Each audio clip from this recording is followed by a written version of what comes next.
everybody, welcome back for the second series tonight of the first night of Spring Split 2021 of the VCS here on VCS English. My name, once more, is Everyday, and with me again is Vinnie and Rebel. We have a bit of a one-sided, shall we say, match. It's wing against wing, 𝘂𝘁𝑇𝑐 taking on BTS. Rebel, what are some of your thoughts on this matchup? I mean, coming into this one, I think everybody predicts it very specifically in one direction because there's argument among 𝘂𝘂𝑇𝑐 whether they're like a number one team, a 2 or a 3 team, somewhere in that area. And all of us have 𝘀𝘁𝗱𝘆𝘀 in the bottom two. There's almost no discussion about that. This is the same team. This was % from last split. They didn't really make any changes to actually improve the roster except for a new top laner. But for what we can assume, especially with the upgrades made by STBC, their roster should, for all intents and purposes, be the far superior roster, just in talent alone, let alone anything else you'd include. Yep. Vinnie, do you echo those thoughts? Do you have anything to add? I think if BTS is going to make an upset and take a series against 𝘂𝘂𝑇𝑐, this is the time to do it, because 𝘂𝘂𝗀 is not playing, DL1 is in the top lane, and Petland, VCS, or Venomy's like legend of old, in the mid lane. And very old. Very old. Legend of the very old. Yes, to explain, just to give context, 𝘂𝘂𝗀 has been banned for one game. One game or one series? One series. One series. Okay. True. Fair point, yeah. So he's not playing today due to social media escapades. It's a whole can of worms. You can... If you join our Discord, I'm sure someone will explain it to you, but we're not going to do it here. It would take too long. He will not be playing. So we do have an opening for BTS to potentially exploit. Now, of course, we have to ignore... We're ignoring a fact. BTS, according to Rebel, have the best jungler in the league. Why don't you tell us all about him? Now, wait a minute. wait. Sorry, I don't think I said best that. Named jungler, best named. Yeah, I love 𝘀𝘀𝗺. I think it's the craziest thing because like 90% of the time, 95%, 99% of the time, he's like very bad. He doesn't do anything he needs to. But very rarely he'll show just like brief instances of brilliance, and it sucks because if he showed those all the time, he would be a top jungler in the league, which is why it's so upsetting to me that like we see him and he's like taking a Gromp across the map while his team's losing Dragon. And yeah, and if I had wings and a beak, I'd be a bird. Sure. But like, here's the thing: is like he has wings and a beak 1% of the time, so like you get to see it every then and again. So he's 1% the bird. Is my issue here? Yeah, unfortunately, the bird he resembles is the bird that BTS's logo is trying to resemble, which is demented. No, the chicken is 𝘂𝘂𝑇𝑐. Oh, of course, BTS's logo, of course. BTS is a demented square eagle thing. What? It's a square eagle. Look, it makes... Okay, you're stopping. Let's move on from logo talk. Top tier, yes. Moving on from logos, yeah, the jungle is going to be a thing, but on the other hand, Legion hasn't played for a split. Last we saw him actually play was, I think, either the mid-seasonal thingy, which was the matchup against the PCS, where he didn't look good at all. And then he played a couple of games in summer, I think, but I don't remember them very well. Mostly forgettable. So we can all just, while we're talking, we can bring up our predictions. I think we all predicted exactly the same. Yes. I think it's just 2-0, 2-0, 2-0, 𝘂𝘂𝑇𝑐. I did make that prediction before the 𝘂𝘂𝗀 situation, because, I mean, 𝘂𝟧 was arguably the best player on % now BTS, and Petland's not a pro player. No. Like, he's not a pro player. He's just subbing in because they needed someone. Maybe that's a hole they can exploit? Rebel? So Petland actually, they played. He played for SBTC's academy roster for a little while in 2019. So I'm assuming that's where they found him instead of just out of the woodwork. So maybe if there's any semblance of that roster still in existence here in 2021, maybe he will have a little more success than just randomly pulling someone out of the street. But yeah, if they're gonna attack somewhere, that would be the place. And in fact, even 𝘂𝗎 located into the top lane is probably a much better matchup than something Petland can bring. So definitely attacking mid lane might be the play here. Yeah, you have to think so. Yeah. Sorry, go ahead, Vinny. And it's not like 𝘂𝗎 doesn't play top lane champions. He's pulled out Malphite. He's pulled out Jace, for example.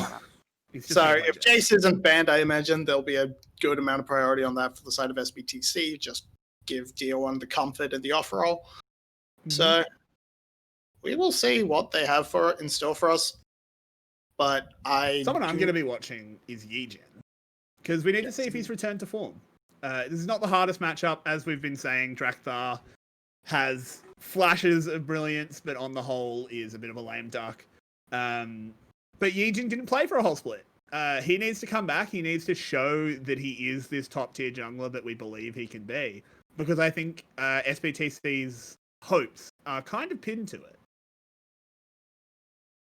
And if 𝘀𝗀𝘀 does turn out to be as disastrous as his name is, they can always sub in DK, apparently, because they have DK. Yeah, it's true. And we are heading into the draft, so we'll see what is going to kick off. SBTC is going to start onto the blue side with a 𝘂𝗎. What would you like to see picked up here for these teams, Rebel? I think that's contingent on teams. You do have to be careful about here on the side of BTS. Okay, I'm glad they did a little bit of homework, because I was going to say Pantheon, Jace, Tristana were all really consistent bans that were thrown towards 𝘂𝗎, and 2 of those champions can be played in the top lane. 3 of those champions can be played in the top lane, so if they really want to pinch his pool, they could do so. Otherwise, I mean, taking just generically strong champions off the board, red side tends to be pretty good at adapting to whatever blue side brings to the table. So as long as you don't really like pigeonhole yourselves on blue side, you can get away with some stuff. Did the stream just go in hyperspeed for you guys, or was that just something like that? Okay, that was everyone. Just wanted to check. Go ahead. Yeah. Okay. Yeah, I think that's really good. Really good. I'm glad to see that 𝘂𝗎 is still getting respect bans against Glory. It's one of his best champions. He is one of the best 𝘂𝗎s we have. Though 𝘂𝗎 just put on an absolutely immaculate display. The Taliyah is going to be banned, going to take something away from Yijin. So I would not be surprised to see something like an early pick Jace, but Graves getting an early jungler on the board makes sense when a couple of the big ones have been taken away. But that leaves 𝘂𝗀 open for 𝘀𝗀𝘀. The big thing there is, I think 𝘀𝗀𝘀 was a really big Graves player. Like, whenever he was getting subbed in for Eagle, he was playing Graves. That was the entire reason for his existence on this roster before. And so making sure to not give him over that comfort, I think, was the important thing. This is an interesting first round here on red side, that's for sure. Aggressive. Yeah, the early start Camille is a bit interesting. Samira is a favorite AD carry. That's fine. It's really, are you picking Samira or are you picking 𝘁𝗍𝗆? It's down to preference. Now I guess BTS has sort of pigeoned themselves in a bit of a bad situation where they have to either decide if they want to go for something like the Galio for the Camille Galio composition, or if they want that 𝘂𝗀, or even if they don't want that. No, never mind. They've had that option taken for them. So 𝘂𝗀 it is, if BTS is any semblance of understanding what's good. To say, they might not. Waiting on this pick. Okay, they go for the 𝘂𝗀 instead. I don't hate that. 𝘂𝗀 Samira is definitely a very strong combination, as we saw in the first series. I don't hate the pick. I hate the location of the pick. Yeah. It's like 𝘂𝗀 is not going to be banned against you, most likely. 𝘂𝗀 should be. If it's not and it falls through, that indicates something very terrible about 𝘀𝗀𝘀. I mean, we could also see there are other junglers, like Nidalee is still available. It would be weird for 𝘀𝗀𝘀, but it's a brand new split. We don't know. Olaf, I mean, Olaf is just so strong. But I think the only ones that really would match it up in terms of strength are Taliyah and Lilia, which are banned at the moment, and Graves, which is taken. So, like, Nidalee is fine. You can take Nidalee, but sorry. You're good. I just want to rave really heavily about BTS's respect for this Anivia, because you've got 3 effectively melee champions, and Anivia I will fight for day in and day out as being amazing, especially into these really heavy engage compositions. You put 2 levels into wall. I know a friend of mine talked to me about that. You throw that ultimate up, you throw that Q, like there is so little that can be done anytime soon. That's the Nidalee you guys were talking about just a second ago. That's not really a 𝘁𝗏𝗺 champion when we think about what his champion pool was last split. Maybe this is growth. So I'm just wondering, like, I called that, so like, why are you guys? Why do I? You're now the color caster. Vinnie, you're demoted just because you called something incorrect. Sorry, demoted to play-by-play. Excuse me. He's demoted analyst tier to play-by-play. Like, and there is a Victor being locked in. That's presumably for Petland. Still very strong, yes. And there's Malphite, which has been something DL1's shown he can play before. I mean, Victor could also go into the top lane. There's nothing 100% locked in for certain, but most likely it's going to be Malphite for DL1. Petland's going to be taking that Victor, which does similar things to what the Anivia does. It's really good into short-range team comps. If the Nidalee is a supportive, that doesn't seem right. Hold on. I'm gonna finish my point. If Nidalee is that makes way more sense.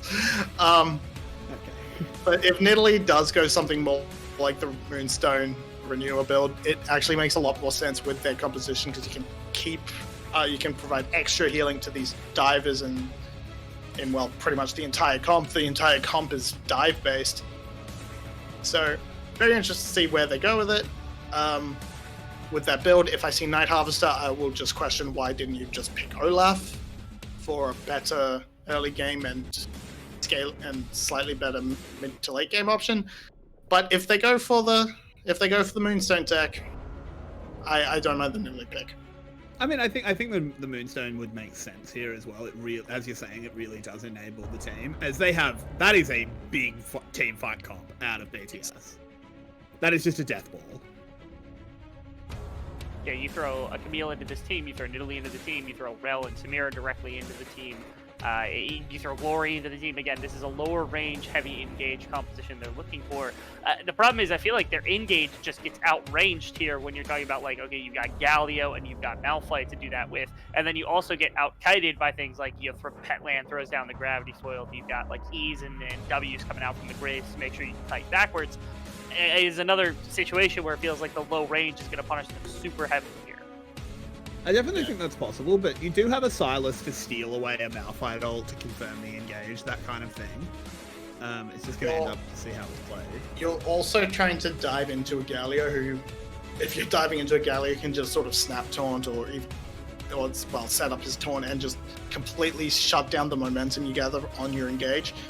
So interested to see how they pull it off, but I guess, Rebel, what are your final thoughts before we kick you to the abyss of the analyst desk? There is no chance in hell that 𝘁𝗏𝗺 builds Moonstone on this Nidalee, and his team will also lose. Not because of that necessarily, but they will lose either way. Yeah, I think that's fairly agreeable. But maybe 𝘁𝗏𝗺 will wash away his sins in a bit of that bathwater build. We'll find out. As so far, it is just a little bit of vision. No early level 1 action. And SPTC looking just to chill a bit early so they can scale up. Their team does need a bit of time. Spellbook Malphite. That's interesting. Yeah, that's quite interesting. I suppose if you swap into something like the Ignite or Exhaust, you can try and get those solo kills with your base damages. Waiting to see if he brought like the dematerializers, but we're gonna see. I still think if you're gonna go for a lane dominant build, you just take Comet. That just makes the most sense. Or you just do the Grasp of the Undying. It works extremely well.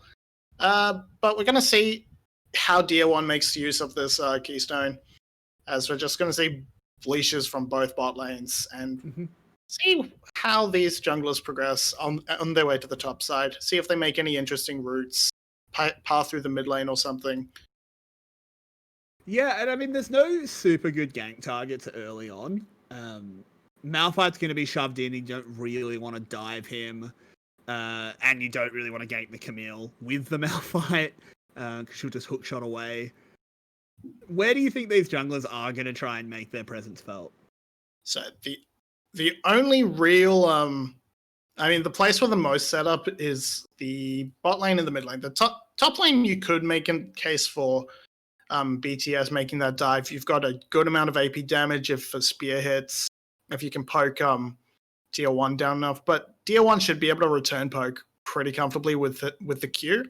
So I don't imagine they're going to be looking there. Setting a 𝘁𝘁𝗆 behind also doesn't do a ton. So if I was 𝘁𝘁𝗆, I'd be looking to try and make a play in towards the mid lane. The bot lane, you could also try and get the Samira rolling, but I think it's much easier to rely on the sort of abscond abduct of Glory than trying to 2v3 into the Galio, who has the taunts to just sort of undo a lot of your attempts. Yeah, it's just so hard to catch Victor, though. He's just going to... Look how far back he's just chilling at the moment. He's just farming up the tower forever. He's just a quick boy. Catelyn playing it extremely safe means you don't really have that option available to you. It's true. Yeah, I feel like it is going to be a little bit quiet in the early game, but I mean, this is the VCS. When I say quiet in the early game, I mean only 5 kills. Ooh, we're not going to talk about that spear. 𝘁𝘁𝗆, bit embarrassing. He thought it was 5 minutes ahead earlier in the game, later in the game, I should say. But also, just want to point out, excellent brand awareness by 𝘁cie. He's using the chicken Galio skin, and he's playing for SBTC, which, as we all know, stands for Super Big Time Chicken. And he is just repping it. You know, buy your SBTC merch. I hear it's sold at KFC. Yeah, look, I mean, I don't know what to tell you. There is only one Galio skin, and that is the chicken skin. It's so, if he wasn't using that, I would say bench him immediately, and find someone else. I believe 𝘂𝗶𝗆 is available. But anyway, moving on. We're just seeing very simple jungle clears. I think you have this strong presence in the top side with the Camille. So once that Herald spawns, they will actually be able to utilize that, or they could look to make some sort of teleport dive play into the bot lane after Glory's reset.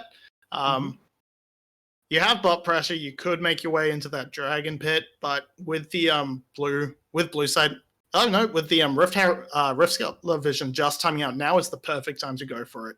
And we're seeing 𝘁𝘁𝗆 making his way down there now, but I think he's just looking for chickens. Both teleports just got used. Yeah. He's just looking for chickens. Yeah. Tier 1's kicked out of lane a little bit. But he'll be okay. Yeah, look, he's got nothing to do. He's on this bot side, so he can either try and hunt for a gank. He's going to find there's no Krugs. And now as bot lane's pushed out, they're going to just go for Boat Dragon now. It makes the most sense. Gets a free objective. Yijin is unfortunately on the reset, bit out of so sync, cannot do anything. I think you're a few seconds ahead of me. Production, can you give us a timestamp? Production is gone. Production is not here. Okay. Okay. Hopefully production comes back. So anyway, simple free dragon. They're gonna notice that now. So, and Yijin was making his way to the top side, so we're gonna see if he can do something to TH. Tier 1 just hit 6, so they have the CC now. Well, he is going in. The smoke screen's down. I know I'm going to be a little bit delayed, and a good flash there from TH. Just a little bit too short on the ult Tier 1. Yeah, fantastic flash from TH. Just getting away from it is a decent attempt from Yijin, and they can't go for a sort of repeat gank because 𝘁𝘁𝗆 is on his way. I'm just going to pause for half a second, see what happens. Time at 6:40 right now. Okay, so that's like... Okay, I need to Okay, no. Okay. Yeah. All right. Well, we don't know where our producer's gone. So there might be a few sync issues until our producer comes back to their PC, but we'll do our best and just try and continue going. It is still a quiet early game, but the solo lanes for BTS are dominating. They are miles ahead. It has led to a big priority and even a little bit of a gold lead, about 600 gold. Yep, and that's really, and you'd sort of hope that to be the case when you're getting a substitute mid laner and a role swap top laner, because if SPTC were smashing these solo lanes, it would spell disaster for BTS in the upcoming split. But this is the best chance BTS has. They're taking full advantage of it. They've got a great matchup for TH, and he is pushing it to its limits. 𝘁𝑺y is doing what he can, and yep, Yujin gets his blue buff, I suppose.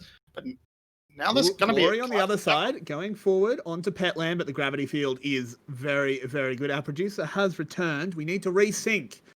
We're out of sync. You need to help us. Could you give us a timestamp, Mr. Production? Okay, you're about a second ahead of us. You're going to need to pause at some point. Okay. We'll all pause at that timestamp. All right, everyone there, let us know. Count us down.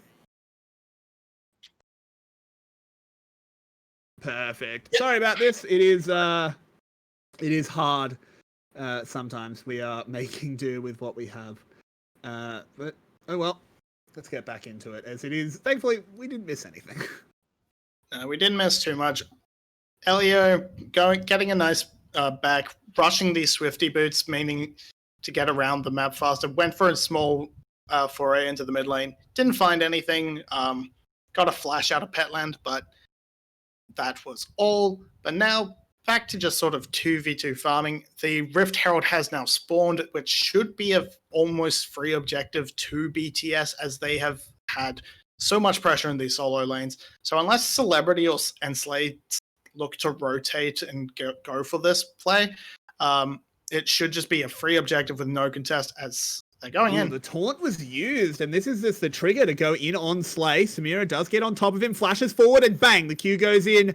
The funny circle will be used. 𝘁𝐷𝘀 can't turn it back around, and it's a free kill down in the bot side. Yeah, and the exhaust came out, but it wasn't enough, and the ultimate made sure that 𝘁𝐷𝘀 could not try and follow in for another kill. And 𝘳𝗏𝘆's here, so they're gonna just keep diving 𝘁𝐿𝐷𝘀. Yep, he does manage to outplay a fantastic ult there, trying to get the kill onto 𝘿𝑎𝑗, does manage it, but in the end, it's just a 1-for-1. That is about as best you can hope for, and now Yujin's seen them on the bot, so he's going to go for the top lane. They're going in. Simple, excellent ult from DO1. I love that. It's all right. The Hextech Ultimatum can't stop the Malphite ult, and it will be the counter kill. So in the end, it is a 2-for-2 across the map, but it's still BTS with a pretty strong lead. 1.5k gold just from the farm in the solo lanes, and a little bit of farm in the jungle as well, but that's nothing drastic. Yeah, we're gonna look at this second this dive again, and 𝘁𝐷𝘀 just outplaying with the ultimate. 𝘿𝑎𝑗 goes in with his, but uses the whatever the 𝘁𝗀𝗆 ultimate's called to just get out of most of the CC. Yeah, there we go. And do that. And then in the top lane, DO1 with a great unstoppable force to interrupt the hook shot. TH tried his best, did what he could, but you can't outplay unstoppable force like that when you've already used your Hextech ultimatum and you don't have your flash. Yeah, Malphite doesn't do anything. Once again, a good bit of rel play down in the bot side. It was 𝘿𝑎𝑗 that died, but he recognized that 𝘁 honestly just made a big mistake. Just used the taunt for nothing. And as soon as that taunt was on cooldown, 𝘿𝑎𝑗 just said, well, okay, you can't stop me now. And just went in, got the good engage, and they just killed 𝘁 for free. 𝘁𝐿𝐷𝘀 shouldn't have gotten a counter kill. That was excellent play out of him to get the counter kill at all. So in the end, it was just very well constructed play. out of BTS, and they're in a pretty good position at the moment. Yeah. On top of getting that kill, they managed to knock down 3 of these tower plates in the bot lane. So there's actually a good amount of gold on 𝘂𝗀𝗆 now, because even though 𝘂𝗶𝗆𝗆 died, 𝘂𝗀𝗆 didn't, and was able to get a double kill and all these plates to himself. So he's very far ahead. He's got his noon quiver. He's probably got more than enough to do his shield bow. Just waiting for it. Just hasn't backed yet. And with this Herald coming down, gonna just get that tower, get that gold to himself, and then reset on this wave, I imagine. Yeah, I'd love to see the gold, but I think he'll just shove this in. Maybe he doesn't reset quite yet. He'll probably reset after this dragon is taken, though.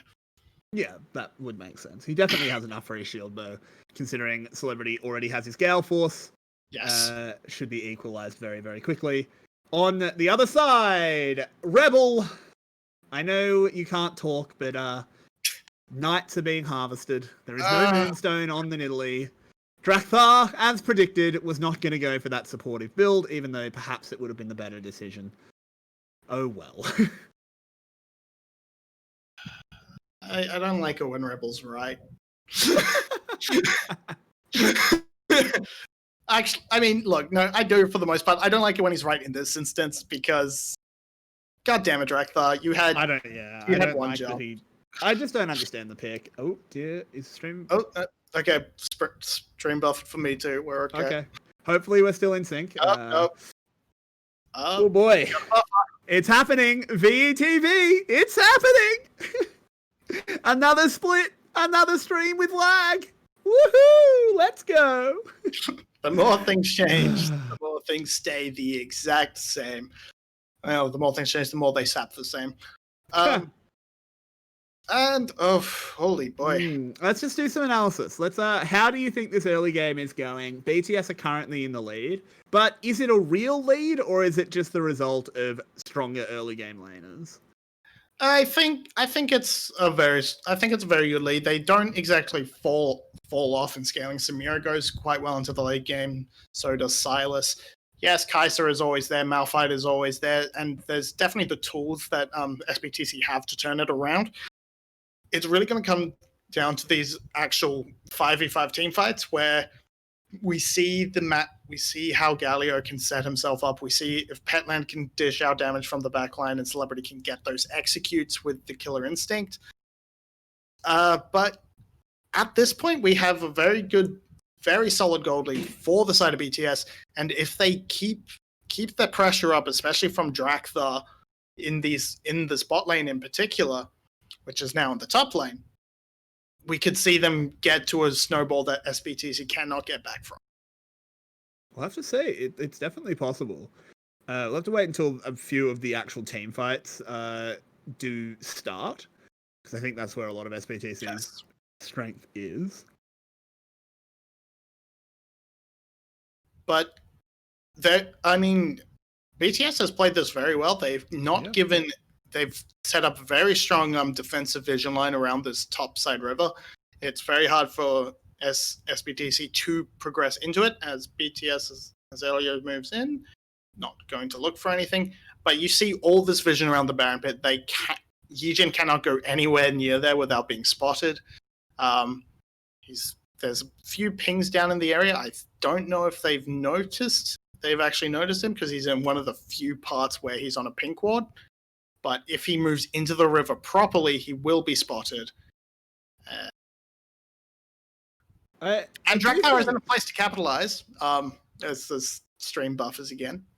Another split, more stream buffering. Anyway, I do think we need to see BTS put their foot on the gas a little bit. I don't think they want to scale into true 5v5s against this SBTC comp, against a Victor, against a Malphite. That seems incredibly dangerous. I think you want to be looking for skirmishes with your Nidalee and Camille. TH has been doing a good job holding down the side lane, but okay, you're 20 CS ahead of a Malphite. Malphite doesn't care. Yeah, you actually have to do something with it. They need to try and push either by setting up a 1-3-1. TH, he's caught. He's dead. yeah, there's nothing really you can say to that. The Ignite coming through from that spell book, finishing him off. We'll see if they can maybe get a response onto this top tower as 𝘁𝗁𝘀 has completely backed off. 𝘁𝟁's going in on Petland, or maybe he's just dumping the ultimate because it's timing out. We're not going to know because there's a pause. There's a replay. It's we are going to see how TH went down. Oh, are we? Okay. Yeah, but I am falling behind a little bit. But yeah, he's just really way too overextended without any vision of the spot side jungle. So Eugene just walks in. The DO1 lands the first inbound of 𝘁𝐶, and then T8, and there's enough burst damage to burst TH down before he goes. Gets over the wall. It was pretty easy. You might want to try and like 2 times for a little bit. We can do a jank resync. As the Rift Herald has gone down, 𝘁𝗀𝘺 picking up the eye there. That is an objective secured. Okay. Okay. I am miles behind. Yeah, it's a bit of a rough night for tech. Not the best. Pray for Australian internet. Oh well. As BTS, again, they're losing that kill in that bot lane. They do get the Herald in trade, but I feel like trades aren't good enough. They need to just be winning out. You're at this sort of goal lead, you really want to be. If you are trading, they're gonna go in. There we go. They pull the trigger. They get Celebrity. Yeah, they get Celebrity. That's gonna be very good for them. As I catch up. And they're going to immediately drop the Herald to give them a bit more pressure into this lane. With this, they can either keep fighting, or they can try and move their way, use that pressure to get back into the bot, into the dragon. Rift Herald doesn't even complete the charge. So, complete waste. Yeah, that's pretty bad. They were trying to have their cake and eat it too there. They wanted to get that charge off and then rotate, but by sticking around to make sure the charge goes off, which it didn't anyway, they now have given up ability to just burst this dragon down before they do get it though. BTC can get into position. They get it, but it was still much closer than it should have been, because they sort of fumbled their resources trying to take too much. But now they're on Soul Point. In the end, exactly. They do get up to Ocean Soul Point. They've got 3 straight dragons, and in the end, Celebrity just overextending and getting caught out there really hurt his team. It didn't, as you said, BTS fumbled, but it's a 4v5 and the enemy ADC is dead. You're allowed to fumble. It doesn't really matter. Yeah, as we saw in the replay, I think he felt quite safe, but the hook shot flash from TH was just such long engage range that Celebrity thought he was safe, but he was not. And well, we saw what happened, as in the top side, someone's getting caught. I don't know what it is. But there's a flash, there's a 𝘁𝗀𝗀𝘀. They're actually going to try and turn this one around. 𝘁 manages to get the taunt. Oh, but that teleport's a bit of a disaster. Oh, the abduct missing from 𝘁𝟁is really not very good. Yijin takes a lot of damage, but does stay alive. Somehow everyone limps away from that fight. 𝘁𝟁 had to hit those chains. Yeah, so close to making something happen, but the entire teams are up here. BTS has the health lead, and now their numbers lead is 2 of them back. Are they going to go in? Goes land. Teleport is here. DO1 arrives. Doesn't have access to the ult, though. Isn't super impactful. Petland flashing away. The tower goes down. TH does not go in on that hook shot. DO1 charging forward. Still no access to the unstoppable force, though, so I think in the end it will just be an evacuation from both teams. Yeah, just trying to push them further back, give them a bit of give the rest of us team a bit of safety. But 𝘁𝗀𝘺's going to rotate down into this mid lane and get that push going. So in the end, it's just going to be, it's not going to really amount to anything. So I sort of overhyped it, but it's just like 𝘁𝗀𝘺, come on, it's like the 3rd spear on a crab you've missed. But yeah, it's just that BTS are generally first to these players thanks to this gold advantage, and that's giving them, even though things are usually like closer than they probably should be, they are still eking out with advantages. Like, it's just like a 1k gold or like a 100 gold value advantage rather than a 200 gold value. And as the 𝗀𝘄𝗆 is set up, actually, I think he spotted them with the sweeper, so he's all good. Backed right off There are actually pings on Baron, so there's definitely a thought in BTS's mind that there might be an early Baron play, but no such play is occurring. That is a value pink ward. So good. And now, so with the Baron being the main thing to play for, I don't think either team can really start it up unless they're trying to force a fight. Neither are really going to be looking to take the Baron proper. They're just going to try and use it as a way to lure the other team in, at least for another couple of items. Kai'Sa's on her way to the collector, and at that point, maybe SPTC looks to start the Baron dance. But if anyone's starting it, it'll be BTS, but they don't have the vision set up for it, and I think they will be just looking to sort of use that. Wait a minute. Oh, Christ. They just found a hole in the vision. Yeah. They just completely found a hole in the vision. D1 might have just given that away. Yeah, D1 gives the game away, but they're so far away. Baron's only on 3,000 health. BTS caught napping. Alrighty. The teleport's called, but it doesn't matter. They're gone. You can't do anything. Wow, that's a huge mistake. Alright, so... Whew. I was going... That's actually really big for... And that's why we have BTS ranked 7th. And that's why we have sub. I am buffering again. Oh, that's actually just you. Oh dear. We might have to do a bit of a resync once that sorts itself out. Oh yeah. But the main thing is they take that away, and it also means that the timers are going to be desynced with this dragon spawn. They're going to have these extra stats for the fight, whereas BTS is going to have to struggle, and they can't use the Ocean Soul as leverage to take the Baron themselves. I am ready for a resync. We might have a bit of a fight, but production, are you there to quickly resync before this kicks off? 23:15, okay. I'm at 16, but... Oh, no. Okay. All right, when you're ready. 16? Let us know, Vinny. All right, count us down. Perfect. All right, TH, hook shots away from Slay's taunt. The dragon has spawned. This would be Ocean Soul for BTS. So a very, very important fight.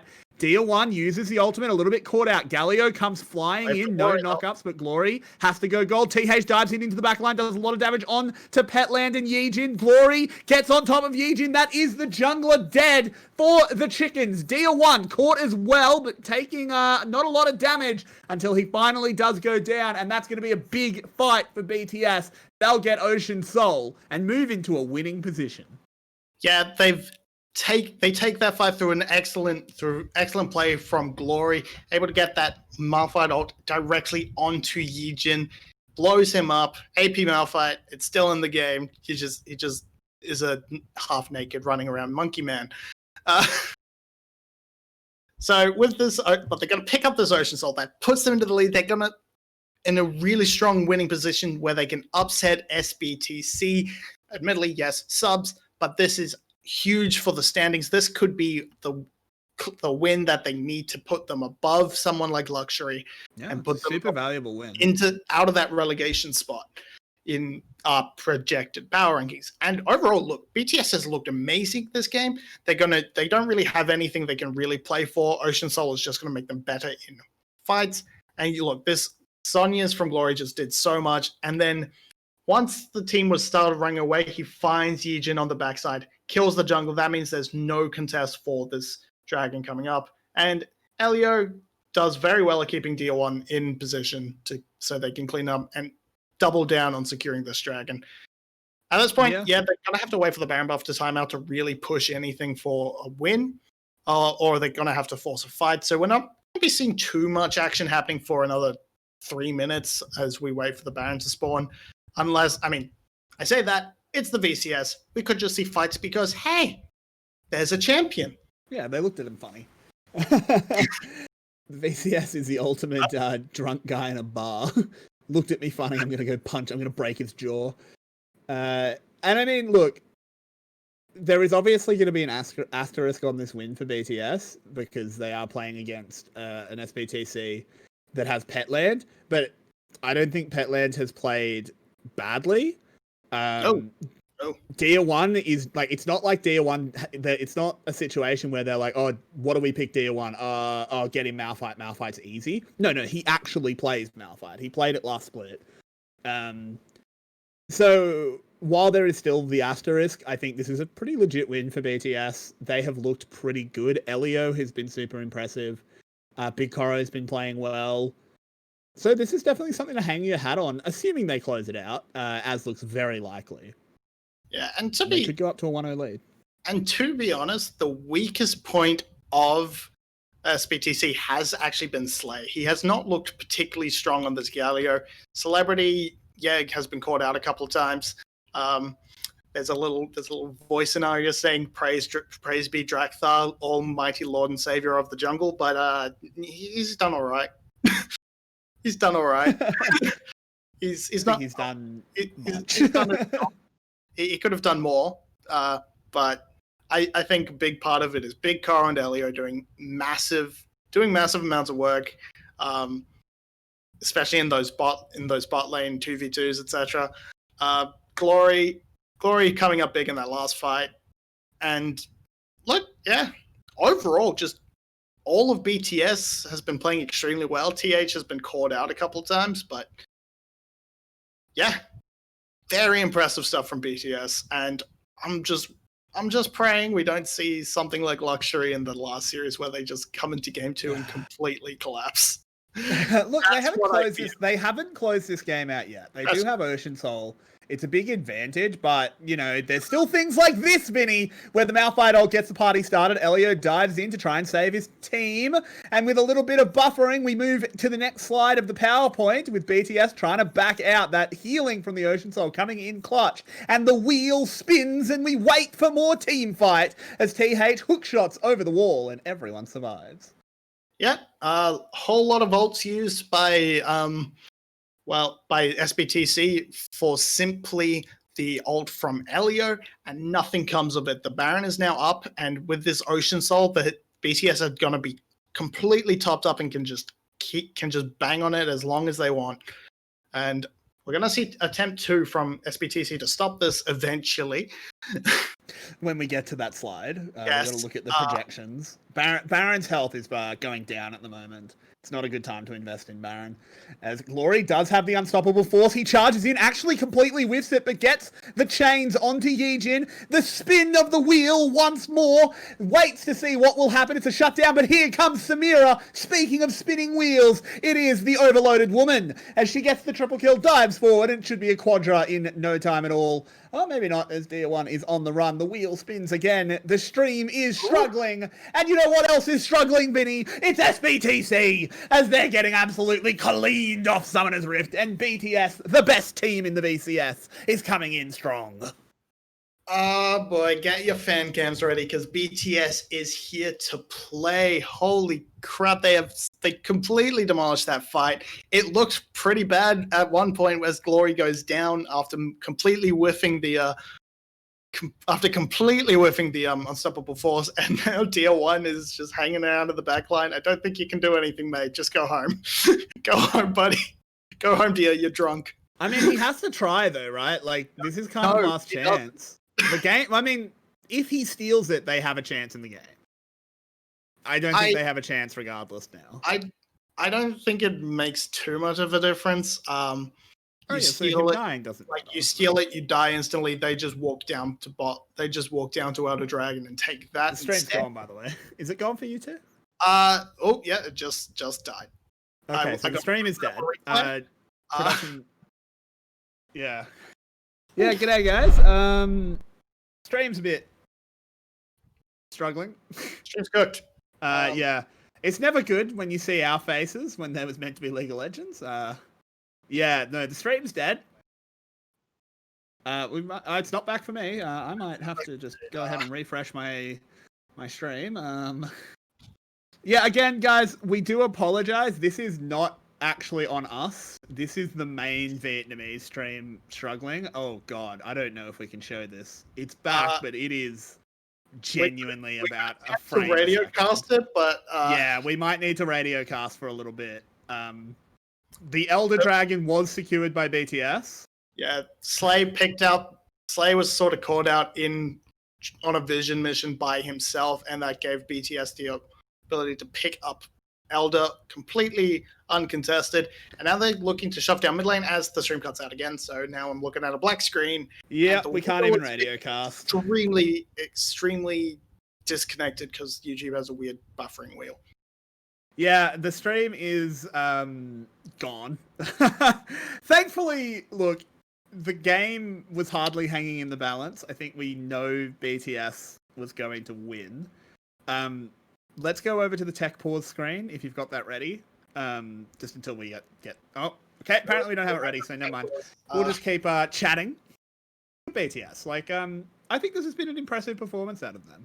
This has been an extremely impressive performance. They have made very good map movements. We have a stream. It seems okay. We have a stream. We can go back to that. It's not 2 seconds. All right. 2 frames per second there. Yep. As 𝘁cie has stolen away a Malphite ult, and Inhibitor is falling. Is the second one that's gone down, and BTS are very, very much in the lead and looking to close out this game one. Yeah, looking to take it by the books. Oh, actually, no, they're just going to reset with what remains of their Baron buff and move in. The Minions might take down that tower. No, they're not going to do that. But that's 2 inhibitors down, 1 more to go. That turret in the bot lane is nearly dead. It's just going to take 1 dedicated push from BTS. Maybe you send TH to sort of harass the open inhibitors, guide the super minions in, draw 𝘀𝑺 away so you can take all 3. But it's really just 1 team fight away for BTS taking this first game from them. Yeah, this is pretty unlosable for BTS. It would be the throw of a century if they were to somehow lose this. We do have 𝘂𝑺 just resetting. The wheel's that back. interaction with new Tiamat just it looks awesome. So weird. It looks really cool though. I like new Tiamat. I like old Tiamat as well though. So. I miss the active because I built Tiamat and then miss all my CS because I think I have an active. I've been doing that a lot as well. I've been playing a lot of Gangplank and trying to set up minions to get barreled and then just accidentally kill them with Tiamat. I'm like, oh, my gold. Oh well, but yeah, I mean, 𝘀𝑺, this is worrying, honestly, because again, it's not like Petland just got camped and he went 0-10, and it's like, okay, that would never happen if they had their real team. I don't think Petland was the issue. I don't think DR1 playing top was the issue. I actually just think they got outplayed by BTS. Yeah, I would like to see in the second game for 𝘀𝑺 them look to put DR1 on a carry type top laner, put him on Jace, put him on whatever you want, really. Just put him on Tristana even. I think putting him on a carry is probably your best bet at this point in time. If you wanted to play him as a supportive player when 𝘂𝑺 is in, sure, 𝘂𝑺 can carry. I mean, Petland, of course, hasn't played badly, but I don't think you really want him to be the main carry on your team as a sub. No, of course not. I think putting DR1 on something more carry-oriented is a good idea. For sure. But we will have to see how BTS want to close this one out. They are 13,000 gold ahead. Still have that Ocean Soul. They might wait to get the double buffs of the Elder Dragon and the Baron. I'd be a bit annoyed if they did, just because they don't need it to win. But, I mean, they do have a very short-range comp, and the wave clear on 𝘀𝑺 is extremely good. So yeah, I wouldn't blame them for Baron at the very least to just sort of break open that final inhibitor and force that final fight. At this point, you really want to, if you let both spawn at the same time, you're in a bit of a situation where you could unintentionally let 𝘀𝑺 back into the game with an Elder Baron. But nope, never mind that. Ooh, 𝘁𝑺 charges forward using that stolen unstoppable force, but doesn't connect as Petland with a good flash away. Okay, with this, they can sort of fend off against the wave clear from the Victor and just try and get that push into the turrets. Or they can just reset and go for the double buffs, because that's what they're going to do. It's 15 seconds on Elder. I mean, look, is this the most cutthroat way to end this game? No. But it's the one that you know, you're 99.9% chance to win. If you do it this way, you're 99.99. Right? Yeah. It's just a little bit safer. I disagree. I think this is the one way you let the team back in, because this opens up the potential for Yulwei steal. He's 2 levels down. He can't get into the pit. He is 2 levels down, but I've seen 𝗀𝗀𝗀𝘀𝗀 take things, so yeah, true. I'm not gonna rule it out. It's an option. It's a chance. 𝘀𝗀𝗀𝗀 does have access to the Malphite ult. Doesn't actually get onto Yulwei, though. They're piling in. This fight's going well for BTS at the moment, as Petland has fallen. 𝗀𝗀𝗀𝘀 jumps up. 𝘁𝗀𝗀 is going to get chased down by 𝘁𝚷𝚀. Oh no, things might be turning, but look at the base. It doesn't matter. th went to the base. The fight went to BTS anyway. And the game will go to BTS. They have not just burst the sky, they have burst the chicken. And in a cloud of feathers and gore, BTS emerge victorious here in Game 1 of their first series. So this, unfortunately, is looking like slightly burnt, tasteless chicken. But we will have to see if they can bounce back with a brand new recipe in Game 2. I want to see more spice coming out in the top lane. Give me Jace, give me something that DL1 can carry on. Petland didn't do anything wrong, but if we saw him on the Galio instead of 𝘁, get 𝘁 on a roaming champion, that's what he's best at. 𝘁𝚷𝚀 is fine in a 2v1. I mean, he tied a 3v1. So I think just put the style in that you would be playing with 𝘂𝗏, just with the more supportive mid laner. Yeah, and make DL1 your carry. That I think that's what you want to do. I think I agree. Anyway, we do have a quick replay of how the ending happened. It's not the most interesting. It was just Petland getting annihilated by th, and then he just took the towers. Pretty simple stuff. Anyway, with that is the end of Game 1. SBTC are down 0-1 despite being the heavy favourites coming into this one. It was a good performance out of BTS. It was not just the 𝘂𝗏 situation, though that certainly contributed. We hope you are enjoying the show here on VCS English. I will apologise for the technical issues. It wasn't actually on our end. It was on VETV's end. There's nothing we can do. We just have to roll with the punches on that. If you do want to improve our technical experience and that as much as we can, feel free to become a patron or donate to the stream. All of the money donated does go directly back into the stream, but no pressure. We do this because we love it. With that, we will go on a little bit of a break and we'll be back for Game 2 of BTS taking on SBTC. Don't go anywhere.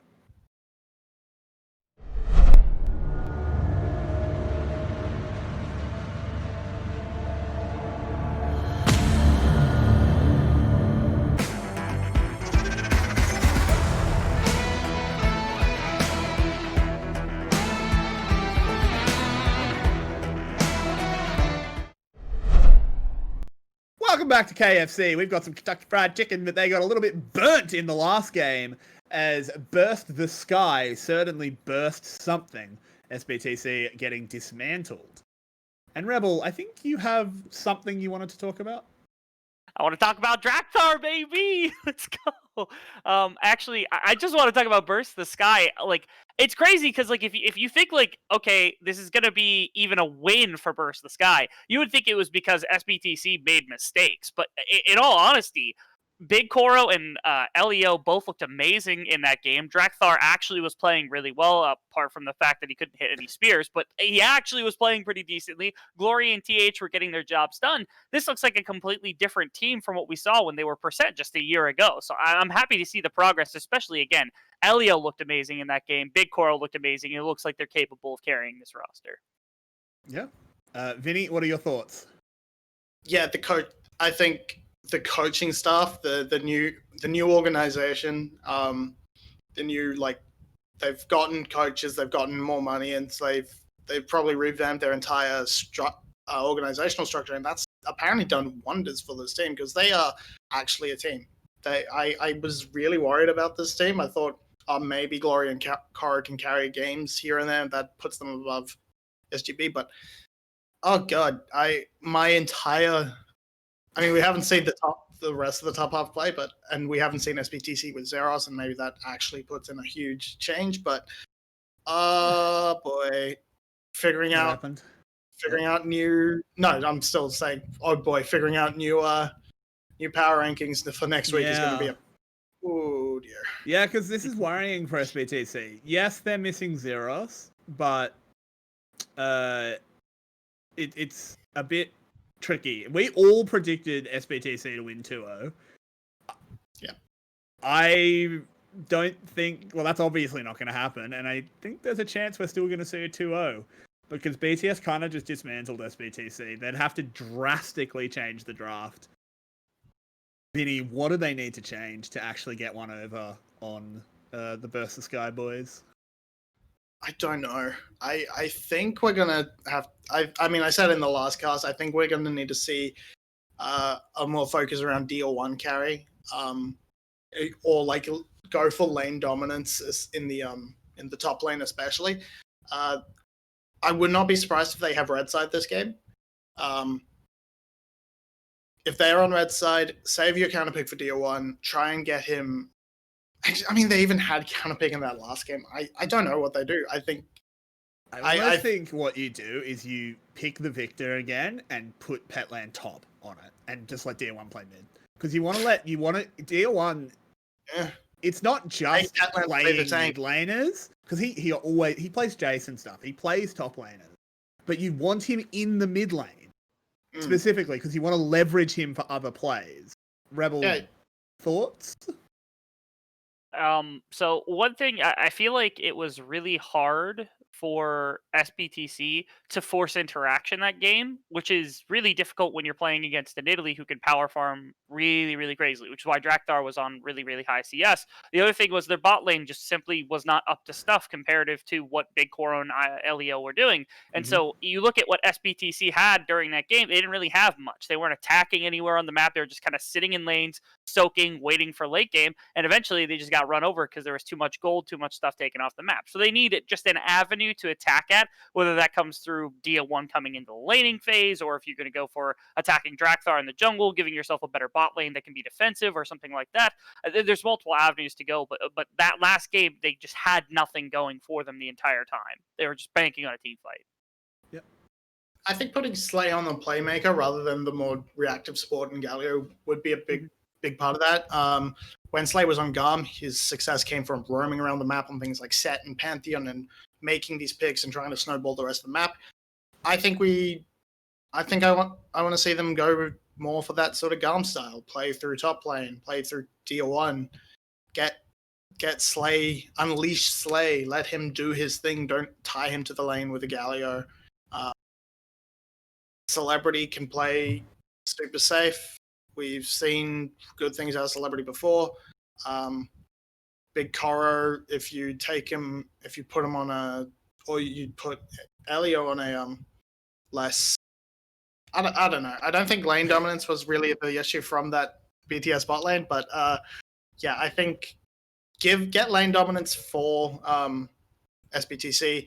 That should let Yijin be a bit more of a aggressive force and try and take the fight to 𝘁𝗀𝘀 rather than just shaking hands and farming your jungles forever.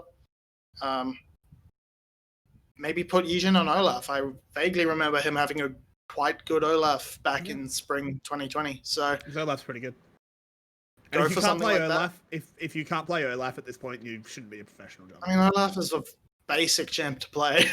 it's really not that hard to play. So he really should be.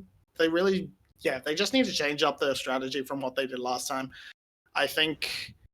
Look, I mean, the players on the cams are joking around, having a good time. I don't think they're particularly bothered. I think they've got something planned.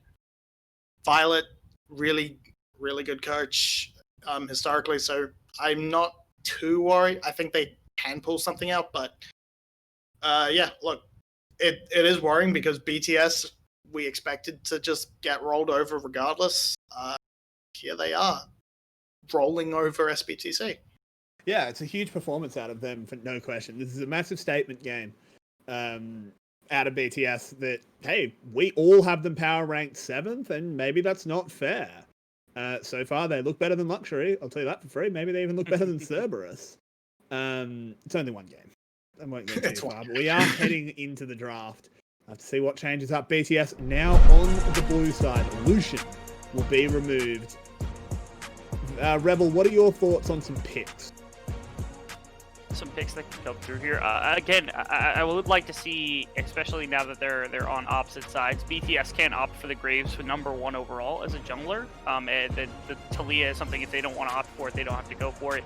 And again, that was something comfortable for 𝘀𝗀𝗺. On the opposite side, that also then gives you the option to, okay, you can go for 𝗁𝗏 if you want to try to power farm, want to try to fight. You can go for 𝘁𝗀𝗺 if you want to just like control space. You can go for 𝘁𝗏𝗺 if you want to try to farm or something along those lines. And to me, that's a much better option here for the side of 𝘬, given how their jungle played in the previous game. So I think that makes a lot of sense. Otherwise, just ban the Graves here and take this into a deeper jungle pool fight off, I guess. The rel ban has come out. They really do not want to face against They forgot Pantheon.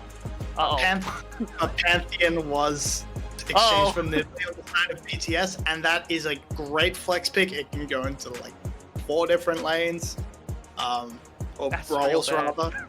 I am thinking it's probably going to go 𝘀𝗀𝗺. I'd like to like see a mistake. 𝘀𝗀𝗺 in the jungle.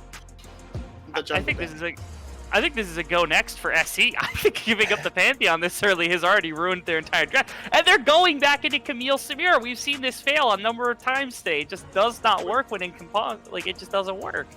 I mean, it is taking the 𝘁𝗃𝗃 away from 𝘁𝗀𝗺. Yeah. However, it's 𝘁𝗃𝗃 into Pantheon, and Pantheon is one of the best champs into 𝘁𝗃𝗃 because you have that point and click stun, you have that that shield that just blocks everything, and 𝘁𝗀𝗺, he likes his 𝘁𝗃𝗃𝗃, he's good at 𝘁𝗃𝗃𝗃, he's just going to play that.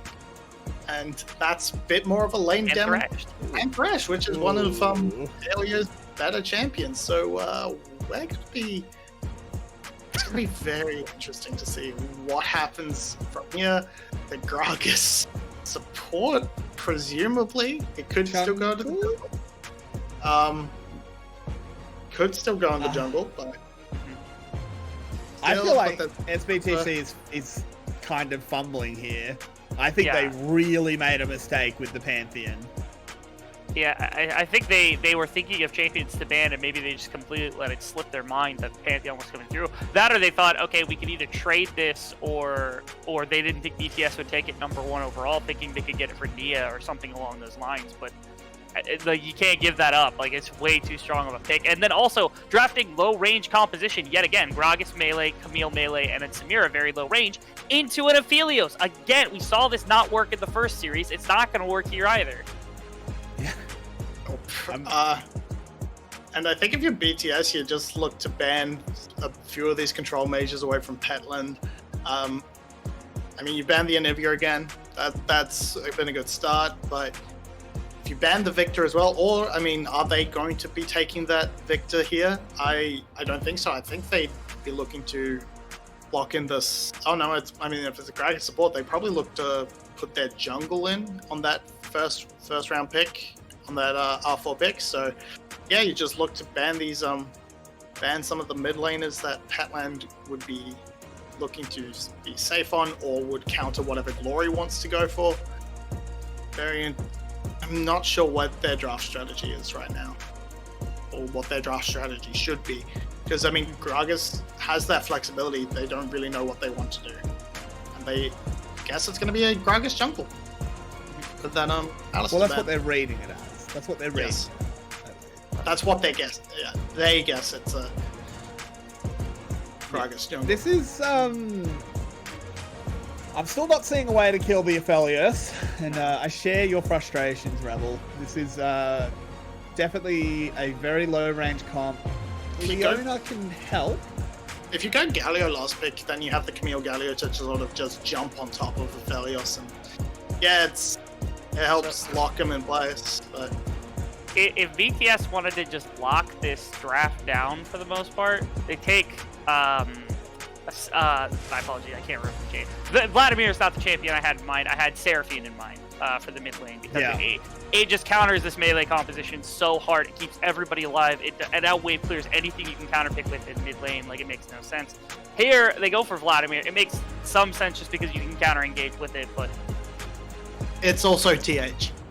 Yeah, TH is a big. That is the top lane Vladimir. I almost guarantee it.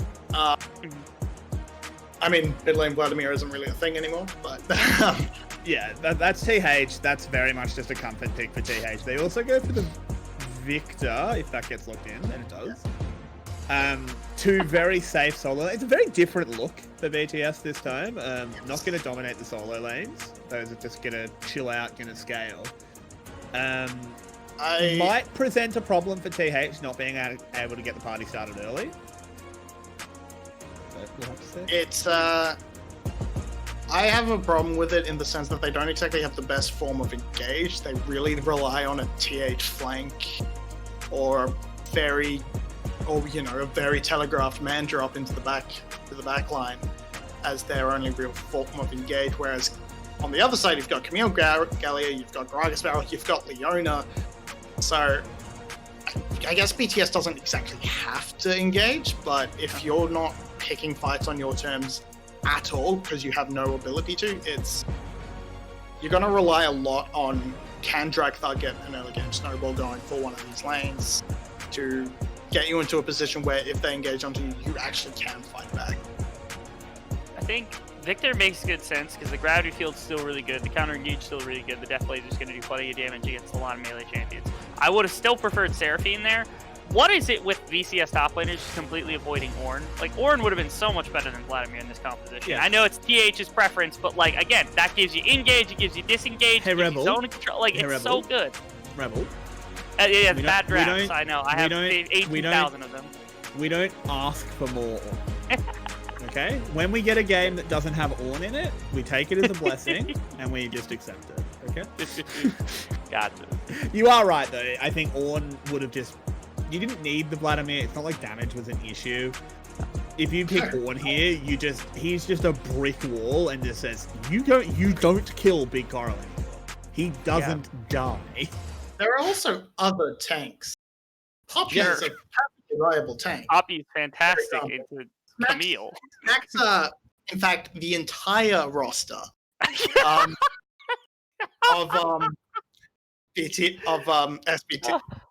SBTC, just every champion they've picked is bad into Poppy.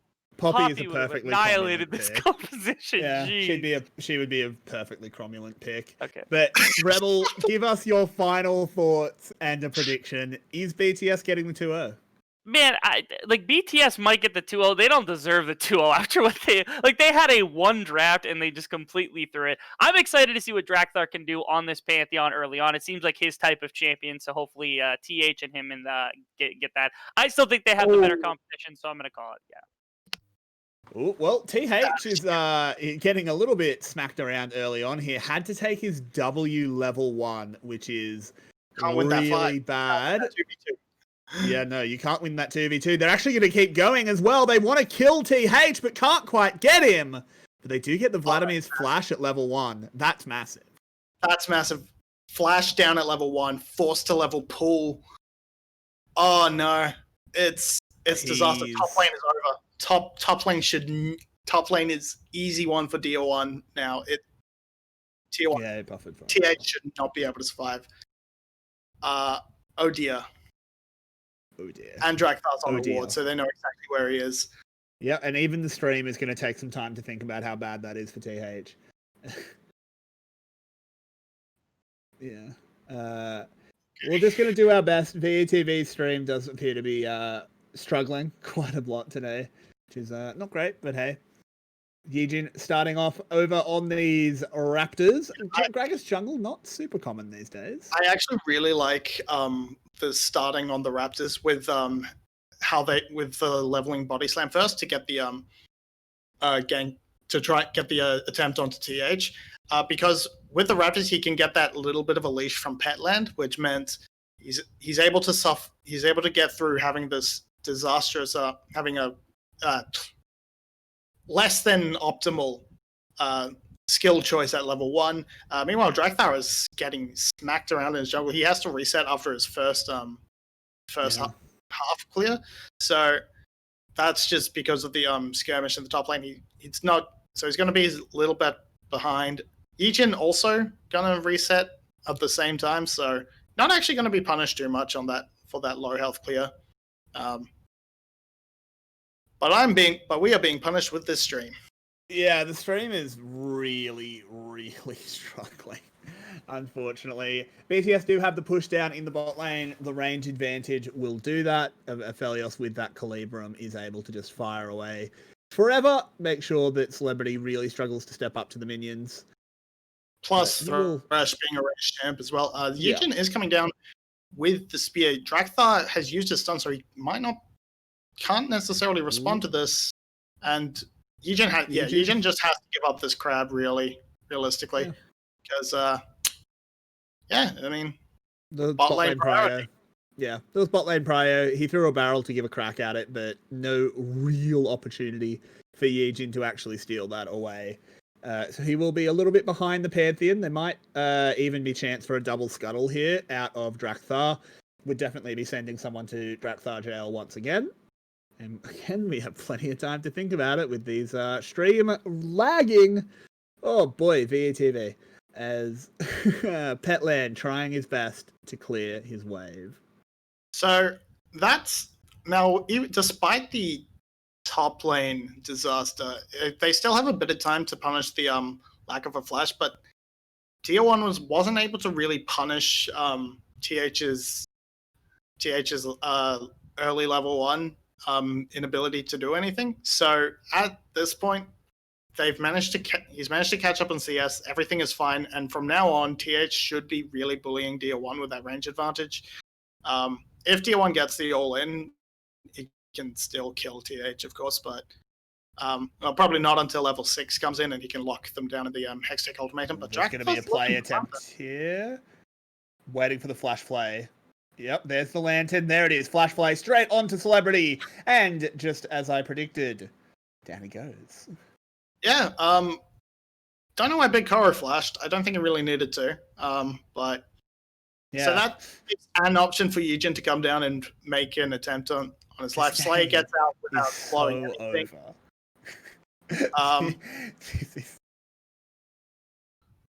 𝘁 gets out without losing. But yeah, we see this.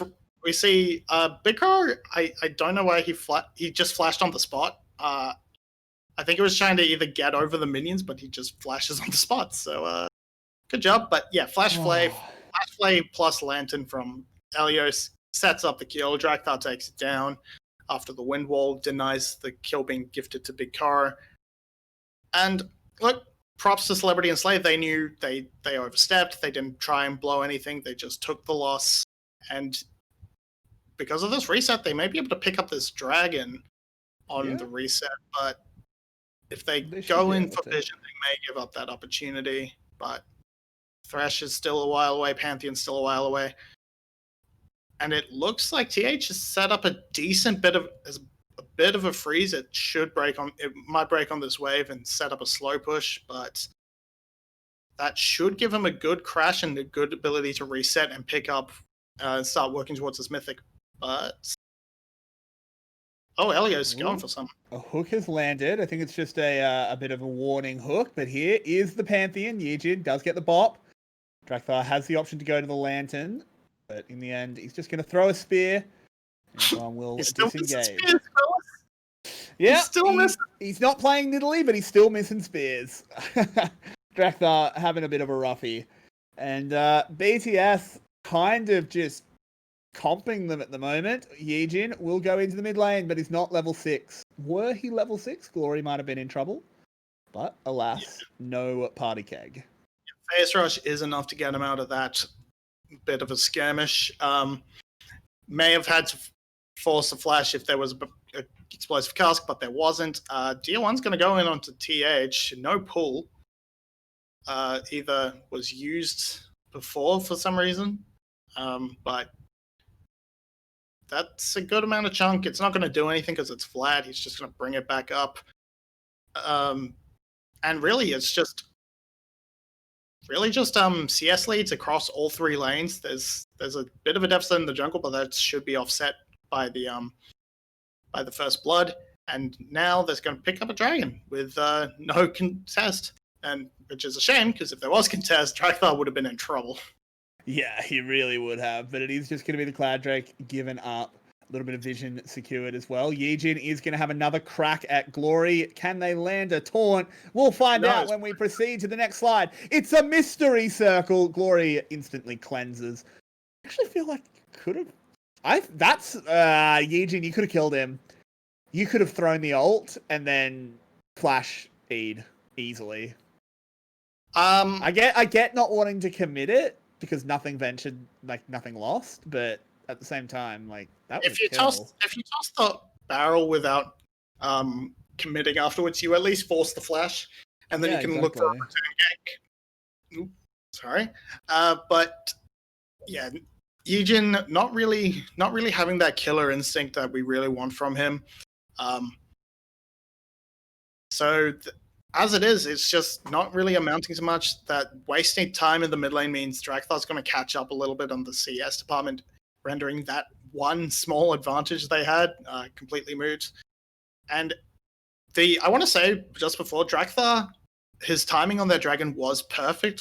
We've got to fight in the bot lane though, as 𝘀𝘀𝗺 has been caught out, going on in with his ultimate now. 𝘂𝗀𝗀𝘀 a little bit too far forward here, but can they actually clean him up in time? Because TH has arrived, has gotten 1 kill, will be chasing in on 𝘁 as well. Zoned completely out of the fight. 𝘀𝑀𝘀𝑖 does go into the haha circle. A lot of damage going out here. It was 2 kills for Dia1, and then everyone backing off.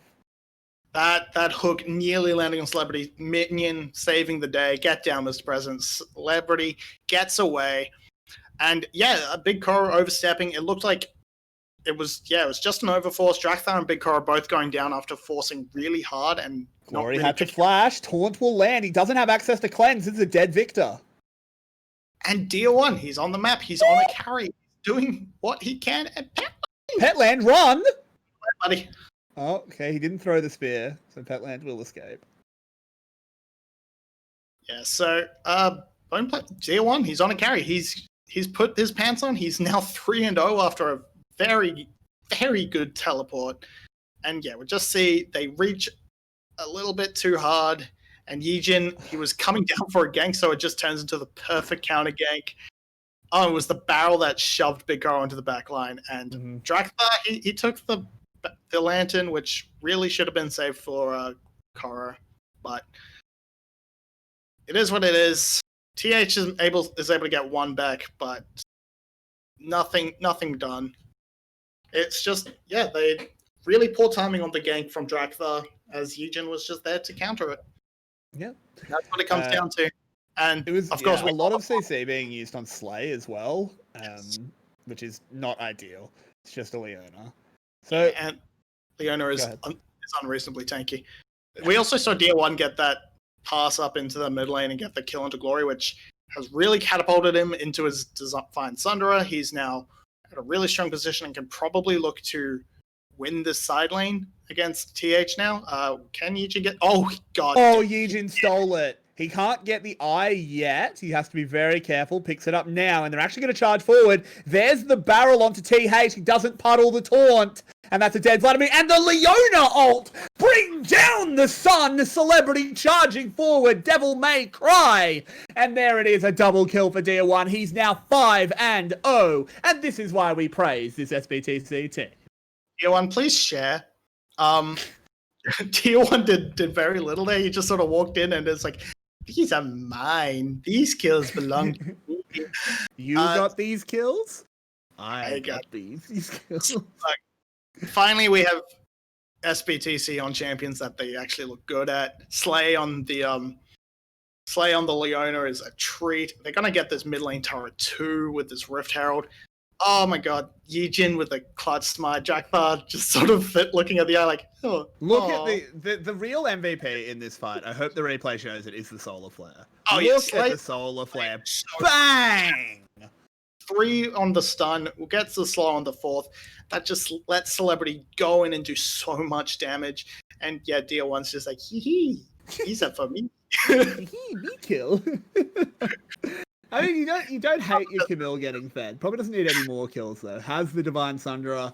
The Night Harvester is complete for Yijin, and the Immortal Shield Bow for 𝘁𝑀𝘀𝗀𝗀𝗀𝗀. No mythics completed so far for BTS, as SBTC, the super big time chicken, has gotten off to a good start.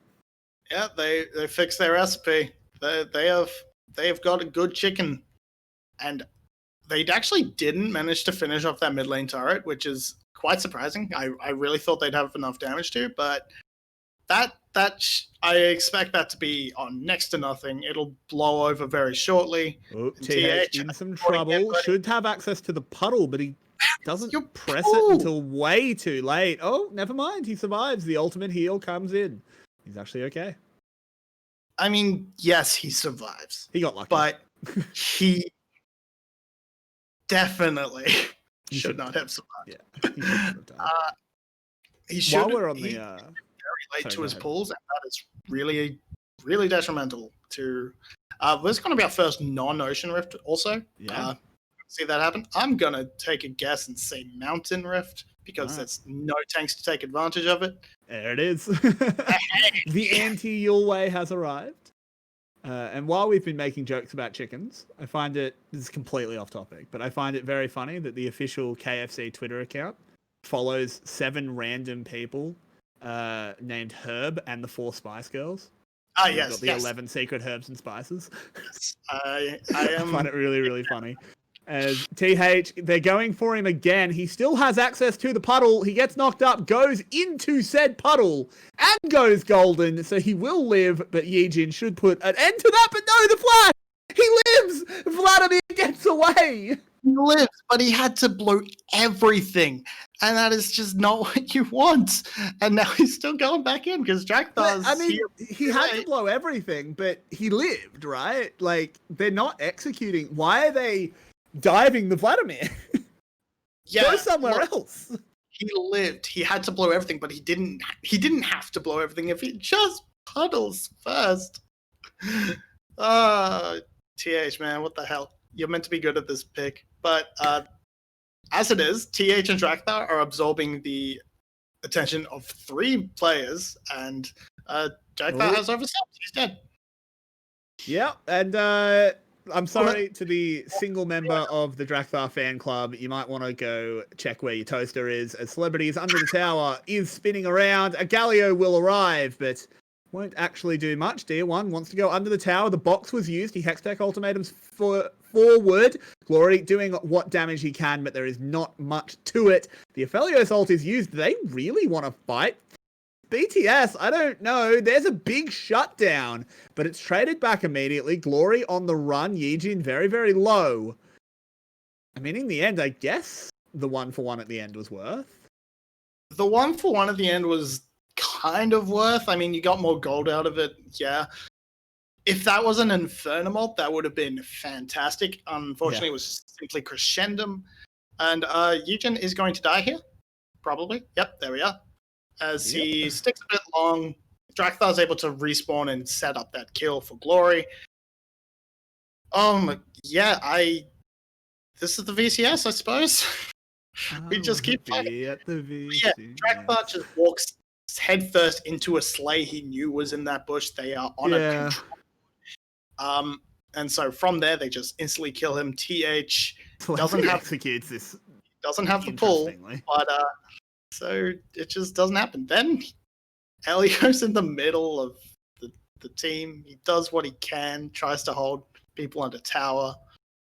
𝘱𝗀𝗆 gets a massive ultimate, and it means he has lots of damage, but he... I mean, Deer1 made a pretty big mistake there. He actually stepped into tower range. If he doesn't step that way, he actually lives. So a bit fortunate there for 𝘱𝗀𝗆 to get the 1-for-1. And it was a good 1-for-1 because it was a 5-0 𝘁cie. She had a big bounty on her. And we are now in a situation where it is about a 3k gold lead here for SPTC. They're firmly in the lead, but they need to keep it going. They can't take their foot off the gas. Yeah, if they do, they look to start to have to struggle with certain things. Again, they have engaged, so they can put their foot down on the gas. And we're seeing BTS really struggle with the fact that they cannot exactly do that. The laning phase is well and truly over with the mid lane tower broken. So Draktar's window to create that snowball has ended. Great sidestep from 𝘱𝗀𝗆, and that's going to completely fizzle the play. That it is. And Yijin going in, just uses the blast cone back out. We go back to a little bit of a lull. It's only going to be momentary, though, as this is the VCS. Now we All see you everyone's really get are breathers. split push Victor. Bit of a weird lane assignment. I think if TH was down there, that would have made a lot more sense. You want to try and scale him up into that late game super threat. It's still a while away from his mythic after completing that Zhonya's. And that's going to be a Rift Herald going down, and they can just drop that in the mid lane if they want pressure around this dragon. They can use it to finish off that mid lane, that bot lane inhibitor. Inhibitor? I mean, they can if they're really, really quick about it. Yeah, that would have to be real fast. Yeah, the mid lane tower is down, so you can't really drop it there just to get the free pressure. They'd have to go a little bit deeper. This should be a pretty free dragon, though. I don't think BTS has to contest it. It's just one Mountain Drake. You split the first two. You can give this up. Give your 𝗱𝗲𝘀𝗆, give your Vlad some time to scale. This is You definitely don't need not. to go into this. You definitely don't need to contest this. If TH can get this tower in the top lane, you're more than happy for that sort of trade. Gold now rather than those stats. You may want to stop them getting a second and a third, because at that point Galio and Leona are going to be absurdly unkillable. But by that time your Vlad's had some time to scale. Yeah, of course. I think it's definitely fine to just sort of give that one up. Try and get more farm onto your carries. Try and work out how we're going to attack these next 5 minutes. Do we play towards the Baron? If we get there first, they have to engage onto us, but we're ready for them. Are we going to catch Deal1 out? Probably not, because Deal1 is on a very slippery champion. They will eventually take this turret as a recompense. And if Deal1 steps forward, they might take him too. But with 𝘁cie backing him up, they don't want that fight out. I mean, he has the Ravenous Hydra and the Divine Sunderer. He could buy a lot of time, deal a lot of damage. I don't think you want to mess with that. They just take the tower and back off while SBTC have kind of just fanned out. They've got people in every lane. The white circle of sap has returned. Just for a moment. He's just saying hi. I want to make sure we know he's safe. Petland farming down here on the bot side as the Rift Herald is summoned up in mid. It's probably just going to get a charge and not much else. Yeah, look, Big Car's got there to deal with it. The entire team rallies around him. And with that reset and that pressure, that does give SBTC first dibs on that Baron pit. So if they want to set that up and try and lure in BTS for that fight, that's what they could do. I think they should be looking to do that. TH is, of course, does have his teleport, so he's not completely out of the fight, but they are instead going to go for a reset, look to pick up a few more gold, a bit more gold, and that's where we're at this point. Mm-hmm.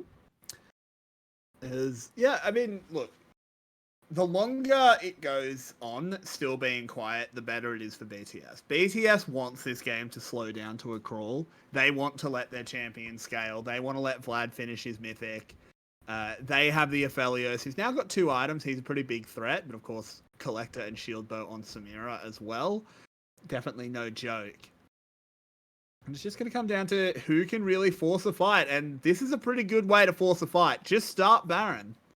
Yeah, it's coming down to who can force a fight. I'll give you a hint. It's not the team who's only engaged as a man drop. So with this, and with a super fed Camille and a decently fed Samira, they can cut this Baron down really quickly. And as the gauge is happening, there it is. They've blown up 𝘀𝗀𝘀𝘀. He has been sent to prison, and there it is, the double kill for the Samira already. This has gone all wrong for BTS. Yijin is alive, flashing away from the Vladimir, gets away to the rest of his team, where Deal1 has cleaned up Victor. Big Koro, he's got the Infernum. Can he pop off? He gets one, but it's not enough. That is a strong fight win there for SBTC. They might stop them doing the Baron because the jungler did die, but I think they will just go grab it anyway.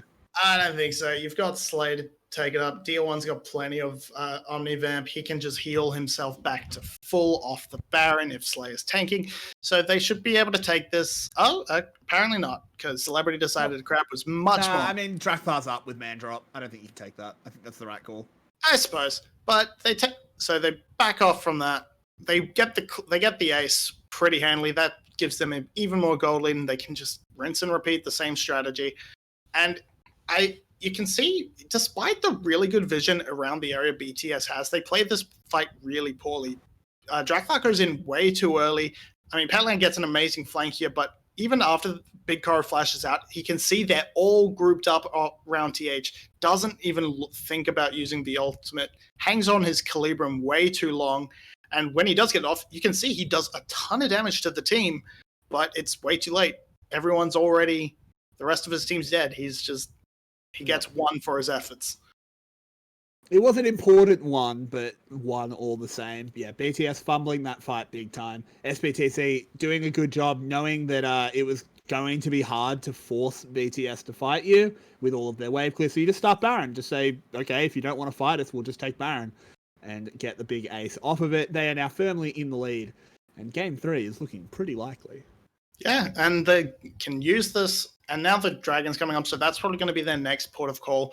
Another team fight is almost bound to happen, and with their lead, it's just going to be them picking the fights. Yes, there's counter-engage for BTS, but if you're behind, counter-engage starts to look worse and worse.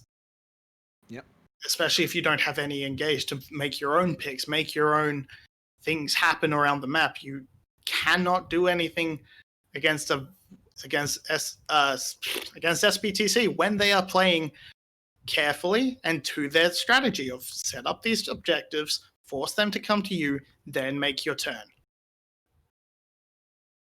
Very, very true. And there is another Mountain Drake spawning, which is going directly over to SBTC. No point contesting from BTS. Instantly. It's not very important. Yeah, it got melted, and yeah, they didn't even look at it. Why would they? Again, BTS is just hoping that they can scale to the point where their 𝘁𝗏𝗺 is an absolute monster, but he doesn't even have his rocket belt yet.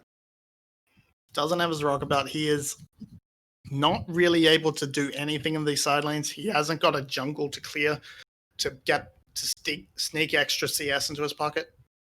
So it's really just a struggle. I think you just send Dio1 into that bot lane. He can shove 𝘁𝗏𝗺 in, and if 𝘁𝗏𝗺 he doesn't have teleport. They should be tracking this, and no, we can just start Baron, and it's a 4v5 almost guaranteed.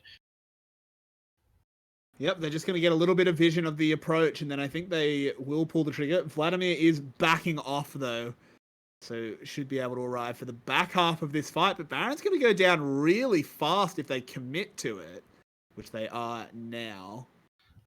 With Camille sitting in the mid lane, they're sort of baiting and saying, no, we're not doing it. We're not doing Baron. Yeah. Don't worry about it. They're never going to get there. This is a free Baron. Yeah, this is free Baron. They're not even going to try and contest it. They're just... This has actually happened twice now. In both games, this has happened. BTS is kind of fumbling around Baron. Yeah, they are not setting up vision around Baron. It's a bit more forgivable this time around where they are not in the lead by a lot, and they can't really push in for that vision. There's no blue trinkets available. So we can definitely see what they're trying to do. Just trying to sit there, trying to scale, but they're running out of resources as SBTC pushes the map, shrinks the map that BTS has available, and cannot. And so BTS is just left without resources to buff up their Vlad. So Vlad is getting experience, I suppose, but he's not getting the valuable gold he needs to be able to contest this team. Yeah, exactly. He does finally have that rocket belt, as you said, so maybe something can begin to happen. Maybe a flank can be found, but he's just in the side lane, just almost rage splitting as the push is coming in the mid lane. Unfortunately, that's all he can do. He really, he needs to be able to get as much gold as he can. He doesn't exactly add a lot to wave clear considering he has to be in melee range. And but here we go. Yijin diving on in, a lot of damage being dealt. 𝘁𝗏𝗺 will teleport. This might have been a bridge too far for SBTC as Yijin very, very low. A tower has gone down in the bot side, but Victor has picked up a kill. TH charging on forward, hasn't pulled the trigger. Now it does pull the trigger on that ultimate. SBTC are doing a lot of damage. Celebrity is going in, has gotten one kill. Can we see that style meter charge up? We can, as he's getting the shots off. It is going to be BTS melting away. And the sky gets its revenge as they get burst on back. Petland goes low and the stream goes black. It hasn't gone black for me, so it's... Okay, you're going to have to radio cast. Okay, so we're seeing them. They're taking down this bot lane inhibitor. They're just rushing the base down now. Oh, no, it's gone black, but they were banging on the Nexus turrets. I think it's safe to say SBTC win that game. I don't think Thresh was able to 1v9. I just refreshed the stream and we are seeing players, so I think yes, SBTC won that game off an excellent play. It looked pretty bad, but then DO1 coming in, using the Hextech ultimate to dodge the flay and get himself into the backline, kills 𝗏𝗀𝗀𝘀𝘁𝗀. Yeah, all right. That happened. We just didn't get to see the end. Yep, they picked up the win. That's what matters, and we now have 1-1. The second series of spring is going to go the distance to all 3 games. Will SBTC take their place as one of the top teams in the league, or will BTS repudiate our flame of them? We'll find out in just a few minutes. Don't go anywhere, guys. We hope you are enjoying the show here on VCS English.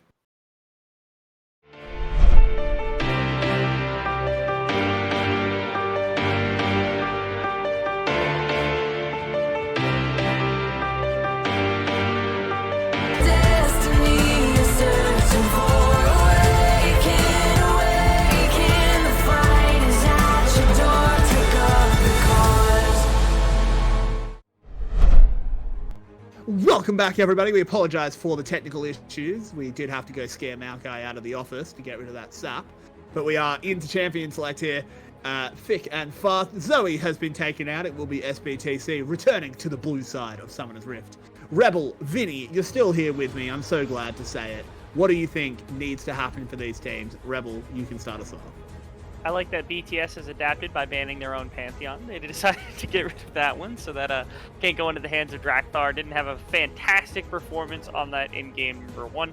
I wouldn't be shocked to see a very high 𝘁cie𝗱𝘆 presence here, maybe even 𝘬𝑚e taking it at #1 overall, simply because both ADCs have popped off on the pick after having some development. So I think 𝘁cie𝗱𝘆 could be something that's even bannable maybe by BTS to make sure that it's not given over to the side of 𝘬𝑚e in this one.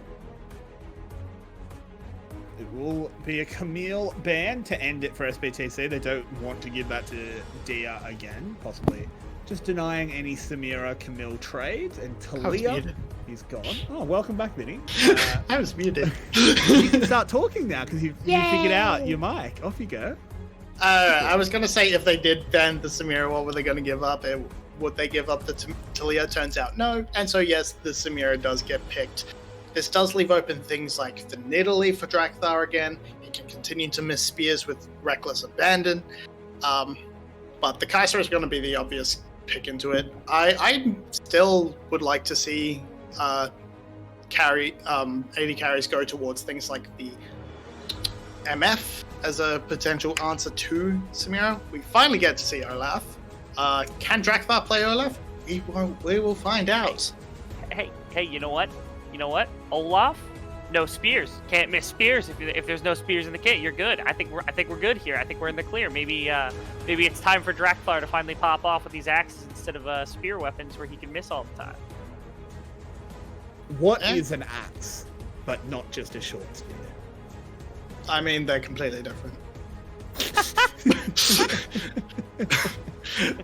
Do you want to get into blade curvature and all that sort of thing? I want to continue talking about the game because we do have a 𝘁 pick. 𝘁 has been super high priority in the VCS. Yes, and I am all here for it. I'm a big fan of it. 𝘁𝑚e currently hovering his Yasuo. He is a big fan of that champion. He's played it quite a lot. Is it buffering for anyone else, or is it just me? Okay, unfortunate. We're seeing the Yone hover. Come on, don't do this. Just pick a champion, pick a support, pick an Alistair, or a Rakan. Rakan's had a decent amount of priority in the LPL. Been a lot of players like 𝘁𝗀𝘀𝘆 have had very good effect on it, and it's quite good into 𝘁 because you can sort of interrupt her sort of CC chain if you jump in first. It also fixes their problem from last game where they just did not have any engage. It does. I might have to go get my own Rakan out of the shit bird box. Don't do that. We already have one squawking idiot on cast. We don't need to. Hey, that's you a don't have to really call mean me out thing to like say to that, come Rebel. on. Yeah, I'm a Drakthar fan. I'm allowed to brag when he's actually doing okay. All right. The Rakan support with Olaf is one of my favorite things too, just because it's one of the rare champions that, like, if Olaf just wants to recklessly charge into the enemy backline, you can actually follow him. One of the other ones that was really popular back in the day was, of course, the Yuumi, when you could just attach to Olaf and just sit on him the entire time when he goes off and does that kind of like warlord or just like warlord type shit where he just runs into the enemy team. But Rakan's one of the few champions that can follow him up with some CC and help him out in that backline as well. And that also buys quite a bit of space for 𝘁cie. So I do really like the setup so far from BTS. See the 𝘁𝗀 taken away. That is going to be a big pick against Petland, who looked actually very good on that 𝘁𝗀. Without the Camille also was also already banned, so we're not going to see that sort of problem come in. And with this, that's a lot of bans thrown at the mid lane. I'm very interested to see what Glory and Petland have left in their arsenal. Probably the Victor going to be high priority if it's not banned here. Nope. The TH ban too, making sure that Vladimir doesn't come. Somehow he started W level 1 and burnt flash and burnt teleport and still had a CS lead by like 5 minutes in the game. If you can do that on Vladimir, you got to be the best Vladimir I've ever seen. So big respect to TH. Yeah, but it's going to be Syndra. Yeah, I mean, that's a pretty easy pick. Syndra is a very strong champion, and they change it to the Twisted Fate. Fair enough. Both of those champs have been very good in other leagues in the meta. Syndra, I would have expected to be taken because they've been banning it consistently until now.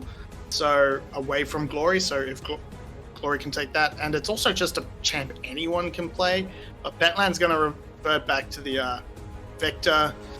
That's something he's obviously comfortable on. No, not again. Oh no! Surely we're not going Gnar.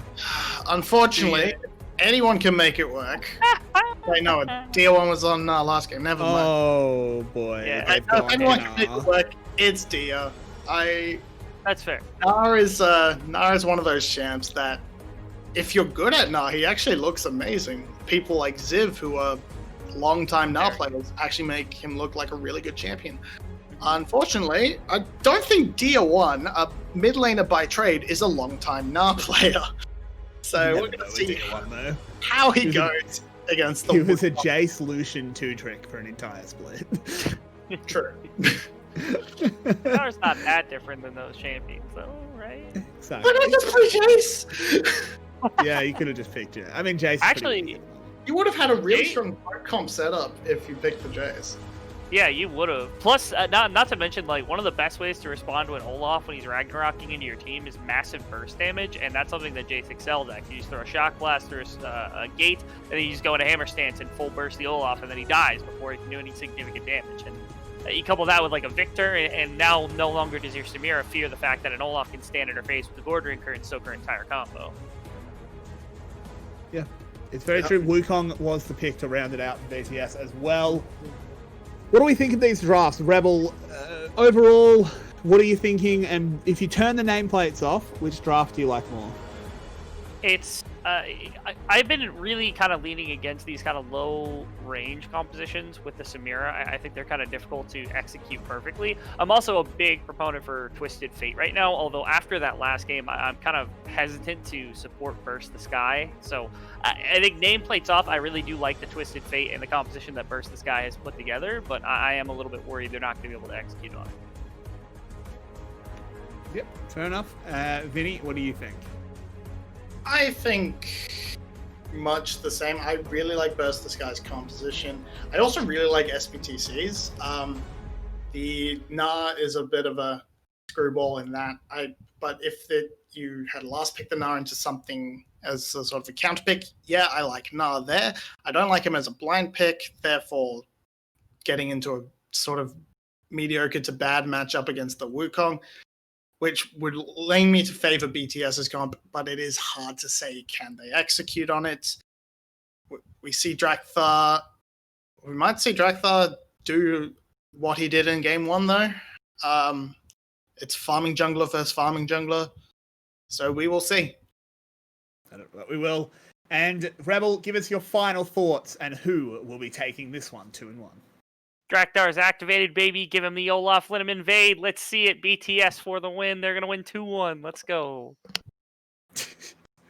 Sure thing. We can do that. We'll find out if Drakthar truly is activated or if it will be Drakthar helping out the enemy team as he did so many times last split. I don't like the Nar pick, Vinny, but he has gone fleet footwork. That's a start. We will have to see how his build develops. Will he go for something like the Gore Drinker or will he go for the Strike Breaker? There's really, you can go either one of those and have decent effect. I think it's mostly down to player choice at that point. But yeah, fleet footwork. He's looking to actually utilize his range advantage. However, that's what you do if you're Wukong. You just go all in level 1, and BTS 𝘁𝗶𝗆 is dead. We are coming back down to the bot lane, and Big 𝘁𝗁 is in a lot of trouble. He flashes over the wall, but Celebrity can do that too. And there it is. The sword swings, and Samira has her first blood. And with Slay charging forward on that pony, 𝘁𝗀𝗆 has to burn their flash, but won't give up their life. Yeah, I think we are out of sync. Might need to fix that up. Thankfully, we can do it early. I am way out of sync. My word. Yeah. Oh my god, 𝘁1 getting poked. Quite far ahead of us. Pause at Tony. Yep. Sorry about that. We must have sounded very silly. I'm at 25 now, yes. 26, 27. Alright, sorry about that. If you want to stop that, go ahead and subscribe to our Patreon so I can get better internet. Haha. Anyway, getting back into it properly. It was a good play down there on the bot side, getting Celebrity ahead early, and oh no, round 2, Big 𝘁𝗁 is going to get chunked. And bot lane, bit of a struggle. Yeah, they engaged before they hit level 2, so they didn't have enough to follow up and get the kill, but it was actually BTS trying to engage onto Celebrity, but it gets out of the way, and the return onto Big 𝘁𝗁 is enough. Yijin being level 2, they nearly pick up the kill onto 𝘁𝗀, but they forced Big 𝘁𝗁 back out of lane again with the pressure, and 𝘁1 is having. Meanwhile, on the top side, 𝘁1 is struggling. He is, but he's about to go mega, and both junglers are here. I don't think they're going to be able to find an engage. Level advantage for both members of BTS, though, so SBTC do not want anything to do with this fight. Oh, big news. Big 𝘁𝗁 has got a CS. He's got 5. He's got 2. I have hit buffer town again, so you're going to have to take over. You'll just have to figure it out, as I'm actually doing okay. 𝘁1 is getting shoved in here. This Wukong is doing some horrible things to the little baby Nar. Very hard to watch, but he will be able to farm most of this under tower just fine. And it's a bit of a tale of 2 lanes at the moment. SBTC very much struggling up on this top side. 𝘁1 getting pushed around early by the Wukong. But on the bottom side, Samira has gotten a very big lead. I don't know where we're at, but there's currently on my screen. There is. Yijin is running into TH at the moment. I don't think this is going to go anywhere as he misses the spear. TH turning it around. 𝘁1. Oh, TH. Why didn't he not just run to tower? I do not know. I believe he thought he could 1v2. He thought he was dead anyway and tried to get 1 back, I believe, but it didn't happen. This is the knock up. Just a bit of damage onto Slay. Yes, so Drakthar tries to make something happen in the bot lane in return, but Slay and Celebrity, far too tanky, far too slippery for them to get on top of each other. Glory's trying his best to win this mid lane, but mid lane's not really been effective. Glory's about to hit that level 6. I assume if he's anything like Petland, he's going to be reasonably close, but with Yijin coming in, a good sidestep. Yep, he is going to get out of there, but there is a spear. Another good sidestep, as you said. Glory will be safe. He might be a touch ahead of me. I am definitely ahead of you. Sync is not going well tonight. No, But now Far everyone's away. come up for a booty call on the mid lane. Nothing's going to come from it. But if 𝘁𝑺 can, once 𝘁𝑺 can hit that level 6 and start making roams around the map, maybe we can see BTS try and open up that top lane in a much more effective manner, or try and salvage this bot lane and make it even. Because right now they're just sort of getting run over pretty much in the bot lane. They're sort of clawed back a bit of an advantage with that gank in top, but the CS lead is still pretty big right now for TH. Yeah, but it's closer than it ever really should have been with that gank. Ooh, Tier1 actually a little bit threatening here. He's about to go mega. Doesn't want to make anything happen though. Would be tanking way too many minions. Yes. And we're just seeing lots of aggressive posturing from Slay right now. Neither team is really committed for any of the objectives. No dragon has been looked at. If BTS can get this shove in here, they can try and link up with 𝘀𝑺 and take that dragon. But they have to be really careful with their shove, because if they drag it back, they can try and lure them into a gank, but they're really having a difficult time trying to maximize what they want. But 𝘀𝘁𝗺's going to wrap around for it. Yeah, 𝘀𝘁𝗺 is here, thinking about trying to find a way in. Could get the axe down. It's a good knock up there from the Rakan, but the axe was blocked by the wind wall from the 𝘁cie𝗱𝗆. So in the end, they do get away. No resources expended. And now Eugen's on the top side to counter that. TH is going to get away, and BTS is going to get the dragon. So overall, it's a net positive play for BTS, but they're not getting what they want. And with the crabs spawning up, with Rift Herald still still about 30 seconds away, they may be able to reset in time to test, but I think that Rift Herald will just end up going over to Nidalee.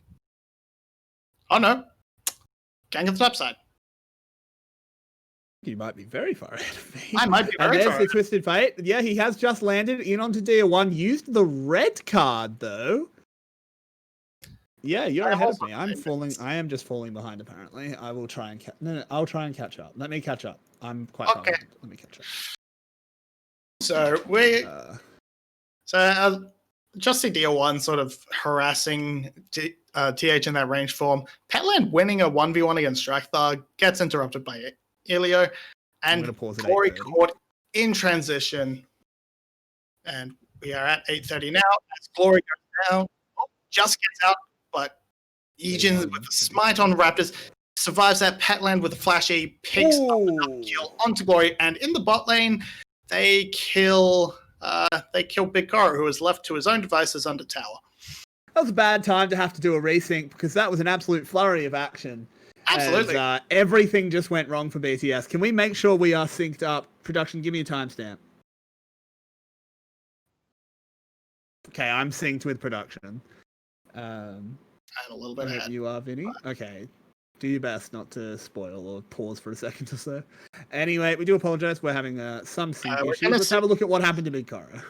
Yeah, we just see 2v1. Slay comes up and tanks all the tower damage, because he's a very tanky tanky girl on this Rel.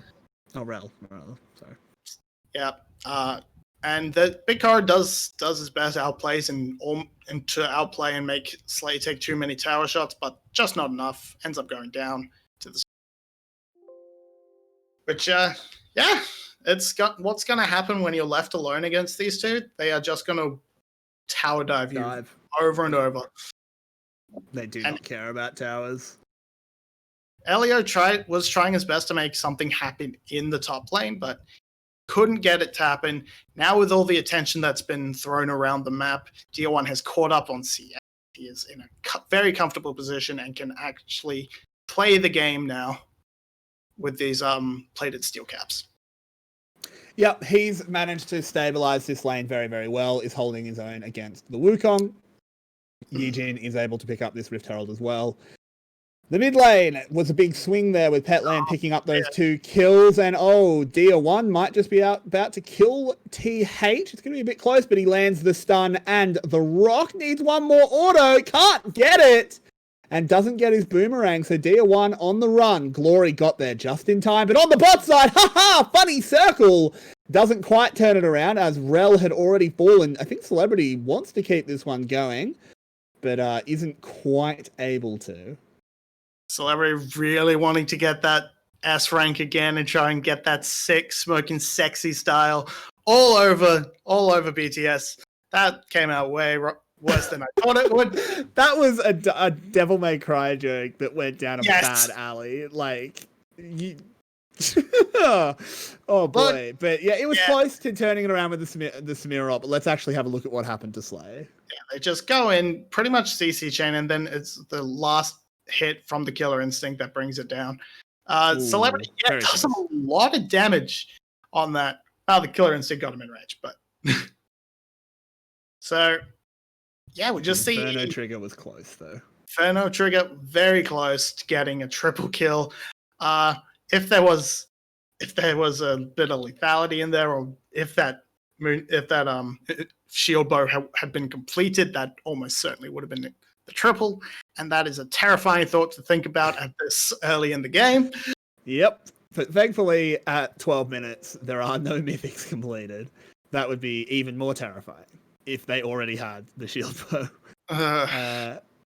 It is just going to be a bit of a push in the mid lane here. Petland, after his initial 2 kills, has just gone back to just power farming on the Victor. This is all he needs to do. He is the substitute player. All he needs to do is not lose lane and just chill out, clear his waves, be a Victor. On the bot side, we have another fight. 𝘁𝗀𝗍 has been taken down very low, but the teleport coming in from Petland, the man we were just talking about, as it's a back and forth fight, but the Death Ray and the Chaos Storm will do well. Victor Von Doom arrives to protect his allies. So it actually looks like BTS did the right thing, and 𝘂𝗎𝗀, come on, man, you had to know that was a clone. Oh. You'd think so, but he is going to keep going, and the Cyclone is forced there. But yeah, we see BTS actually try and make the engage onto 𝘁𝗀𝗍, and they almost managed to pop the 𝘁𝗍𝗍𝗆, but it doesn't pan out. Petland teleports down, gets the return kill, and 𝘂𝗀𝗆 has just been smashed this game. TH is back for round 2. This time he's brought a gambler. He has. He's brought his pirate friend. 𝘂𝗀 is pretty quick though. And I think he might just get away. There's no Cyclone to stop him. So he's just going to zoom on out of there until he can get to his robot friend. Boomerang thrown onto the pirate, but doesn't quite land. And BTS... Oh, that's spicy. Woohoo! BTS is trying again and again and again to get TH rolling and shut 𝘂𝗀 down. They know he's terrifying, and they've abandoned all hope in this bot lane. Oh no, actually turns out 𝘁𝗀𝗍𝗆 was just always that low. Yeah, no, he was just okay. They tried their best, but that wind wall completely denied the big Koro's Q, and then it's just such an arrogant place to recall. They got away with it. Yeah, it worked. It's a bait. All planned. All according to Keikaku. Translators note, Keikaku means something in Japanese. It means planned. Yes, I know. Leave me alone. Yijin running away from the 3 members of BTS will get away very, very easily. And it does look like BTS is just being frustrated here. They have no way to actually force themselves back into the game. Yijin is able to just sit there and auto-attack at 𝘁𝗀𝗆, and there's nothing anyone can do about it. Petland is super far ahead in the mid lane. The top lane is now 𝘂𝗀 favored despite the early game. Big Koro doesn't exist in this game, and 𝘁𝗀𝗆 has been caught, but they might turn it around onto the Victor, and they do. A good shutdown. Yeah, good shutdown. Unfortunately, that kill does end up going over to 𝘁𝗀𝗆, where you'd rather it be on someone like the Twisted Fate so he can get to his mythic faster and try and make more plays around the map with the Destiny Gate. But yeah, it's just been really SBTC sort of just checking just skill checking in the bot lane and coming out on top. Yujin has just been tracking 𝘀𝗀𝘀 to make sure 𝘀𝗀𝘀 really can't do anything, and has bailed DL1 out of top lane, the top lane deficit. So we're starting to, if with 𝘁 on champions he's actually comfortable on, not the Galio, he's actually shown up really well and has actually given the SBTC a strong win condition in the bot lane. Yeah, this rel has been super impressive, as DL1 did actually go in there, pops the 𝘁𝗀𝗀𝘀, does go mega, perfectly times the stun onto 𝘁𝟁, and with Yijin arriving, he should be able to bail out the Gnar. Does a lot of damage onto TH. But I don't think they're healthy enough to quite dive this one.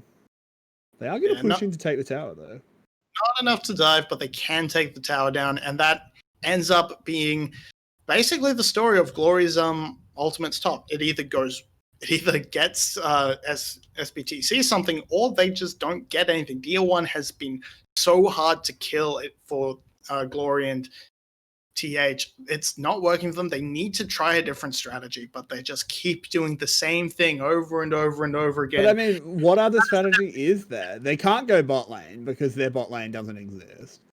You can't really go mid because Victor's just too fast. Where else are you going? They try and kill DL1 again. They sat in that death bush for who knows how long, and he just hops away. He's just gone. I think you have to try and go for bot again. It sucks, I know, because there is the wind wall on Samira, so the gold card feels a little bit useless. But if you time it right, if you time the engage right with the quickness / grand entrance from Rakan, you can set it up so Celebrity cannot wind wall that gold card. And if you get that shutdown, that's massive. That could get 𝘁𝗀𝗀𝘀 back into this game. But I mean, look, at this point, you need to just try something. You have the you get to reveal everyone, so maybe if you can track Yijin a little bit, you can try and get a pick onto them. But like, it just feels like they need to try something else, because what they're currently trying just isn't working. Yeah, it's definitely not. This is a game SBTC is very, very far ahead in. Let's not beat around the bush. They're 5k gold ahead at 17 minutes. This is something to do. This is a 4-man dive onto Petland. This is a dead Victor. You can be as fast as you want. You're not outrunning 4 people with all that CC. And the tower will fall as well, so BTS with a good foot forward. Unfortunately, it's traded for actually not much. It's just a little bit of damage. That's a good play out of BTS. With that move in from TH as he engages, so don't imagine anything will come from that. But 𝘁𝟁's coming in with the Destiny Gate, misses the stun from DL1, but he's still just going to run away because he's got that slow from the boulder. And again, you can't catch Dia. And that means he's just too slippery. BTS had to move away and give up this dragon, which is just another infernal which is another Drake going over to SBTC, putting them closer to that soul. And that's another win, and that's just another win condition in their back pocket. Exactly. And I think you might be a couple seconds ahead of me again. My internet is really struggling. Are you on 0.75 or something? I don't know why this is happening. Yeah, I don't know. My internet, my computer's just on its last legs. I really need a new PC. This one's like 6 years old. As the charge does come in on the tower, it doesn't get much done except just the tower damage. They should be able to convert that at some point later in the game, though. 𝘁𝟁 getting a little bit of damage onto Yijin, but the heal is good, and not much can be done. 𝘀𝗀𝘀 on the Olaf is a little bit useless. He didn't get ahead early, and an Olaf from behind is kind of great.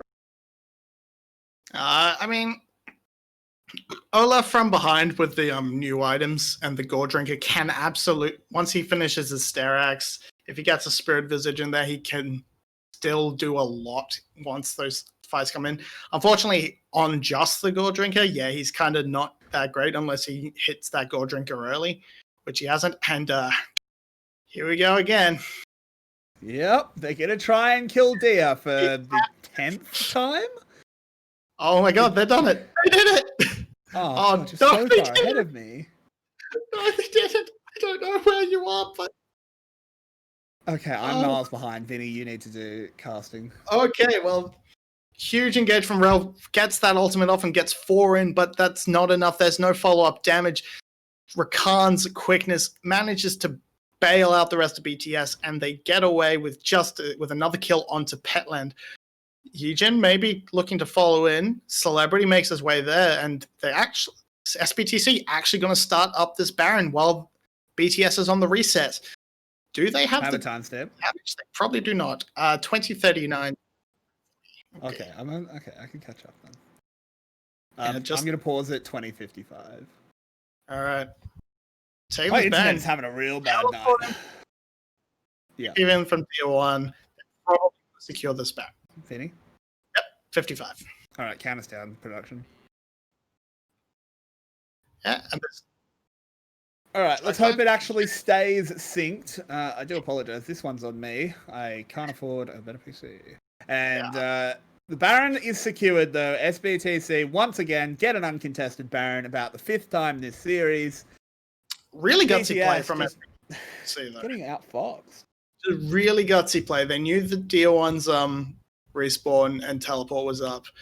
They knew that they could chunk it down without him, with just 𝘁𝐶𝐶, and Yijin. So that's what they did. They took a really gutsy play. BTS took the reset instead, and it was exactly what they needed. They managed to get away with it. Rather, they managed to pick up this Baron after actually losing a fight. So huge turnaround. They've got a massive lead. They're 5k ahead, and now they've got Baron to take out these extra turrets and maybe break the base.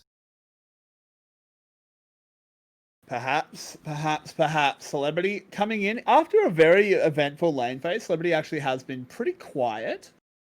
None of those big Samira plays that we sort of have come to expect.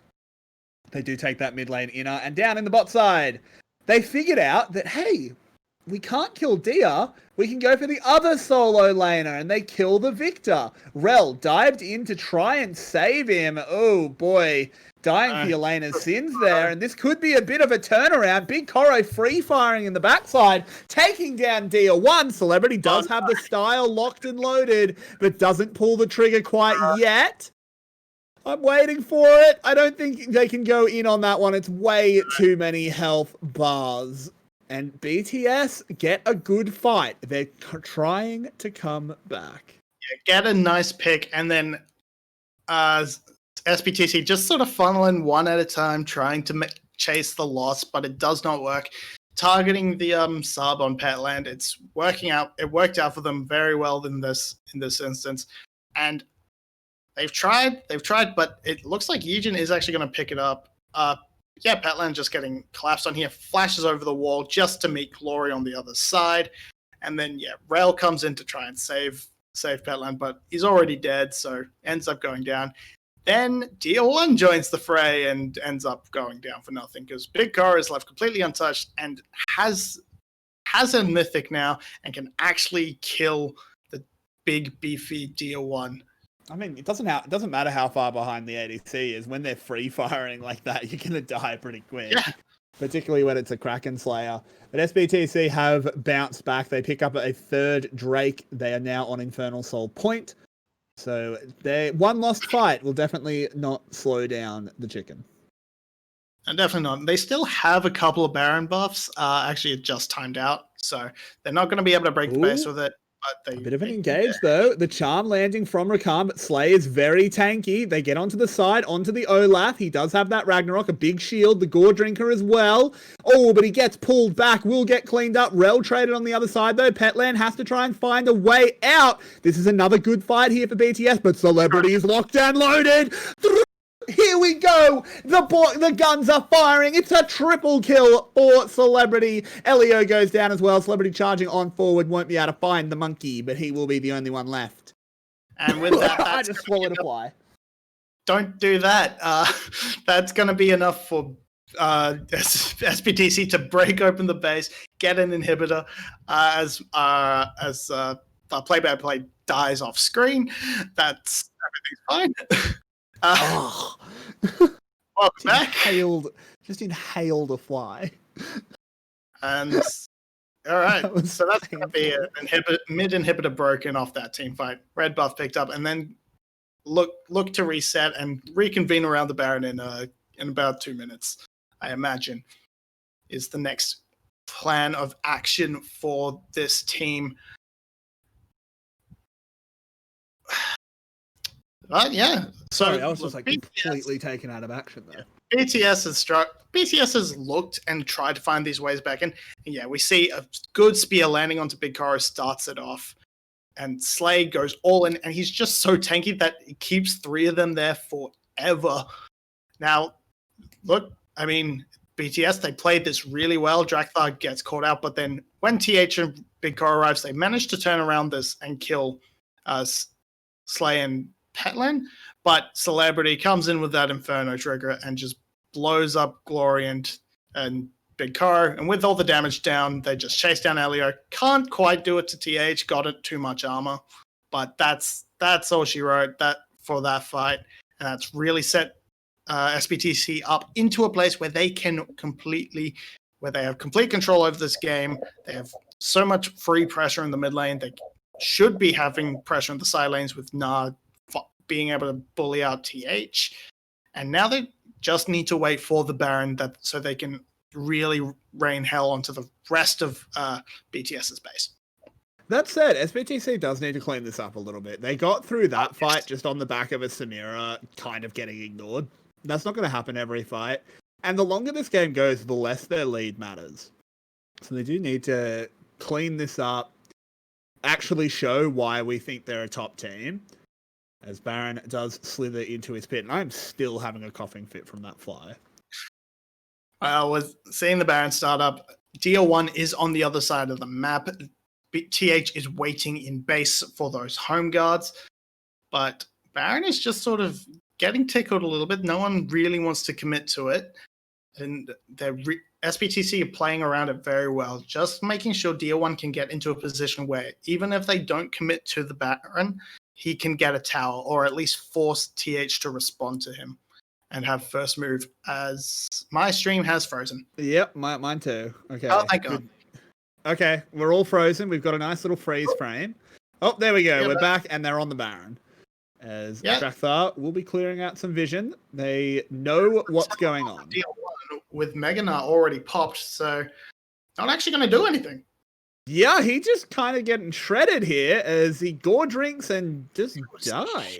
What a terrible teleport. Just into the middle of the back line. The Cyclone is used by TH, just getting a little bit of temporary CC, but it doesn't matter because here comes Celebrity, but he got too greedy. He went way too far. 𝘁𝗀𝗀𝘀's getting chunked, but it doesn't matter for now. Glory hasn't gone down. Yijin will finally find it, but this is a fight that BTS is winning. 𝘁𝗀𝗀𝘀 is untouched. The target selection from SBTC was horrible. DL1 botches the teleport, and BTS win the fight. Yeah, BTS win the fight. They completely undo all of SBTC's hard work, starting off with that terrible teleport. That's going to give them an Infernal Dragon. That's going to slow down the soul. Unless there's a steal from someone like 𝘁, probably not going to happen. That gives them 5 more minutes to work with, 5 more minutes to find more advantages, find more picks. All right, here we are in the replay. He's just caught out on the teleport. You can't cancel them anymore. Instant CC chain, tries to ult them into the wall, but only catches a Ragnarok 𝘁𝗀𝗀𝘀, so it doesn't work. TH is able to keep everyone so busy, and then 𝘁ci𝗱 just gets antsy, and okay, we are back into it, and Glory's dead. That we are straight back into it. It's a double kill for the Nidalee. Who knows what happened during that replay, but whatever it was SBTC favored as we come back to them walking down the base and taking Nexus towers. They're chunking the towers out. This may well just be game. Yeah, TH has the Cyclone. There's all of the ults locked and loaded. But can they actually do anything? There is the Wukong diving on in, trying to get onto the damage sources, but Elio's been immediately blown up. TH will be following him no time at all. The double kill for Petland. DL1 about to go mega, and there it is. He cleans up 𝘁𝗀𝗀𝗀𝘀, and it looked like BTS might be stabilizing. What? Oh, the inhib! The inhib respawned! Oh my, it's not going to matter. They will get 2 respawns, but I don't think it's an 𝘀𝘀 and a Twisted Fate can do very much about this. Charging on forward, they will make a valiant attempt, but 𝗀𝗏𝘺 goes down. They're just padding their KDA at this point. I mean, they don't want to spend too much time doing this, but there it is. As that will be SBTC cleaning it up. It was a bit of a silly ending, but an ending it was. And SBTC will take the 2-1 victory over BTS. BTS put up a good fight, but in the end, the super big-time chicken comes out on top. Super big-time chicken. I don't actually know what SPT stands for, but that is basically what it should stand for. As yeah, we're gonna jump back to the analyst desk. I'll take over a little bit from every day. From Fly Day. from every fly. Welcome back, Rob. What was your take on that? It looked like a bit of a back and forth near the end there, as BTS was able to find certain picks and try and find a little bit, but similarly, SBTC found a pick. Yeah.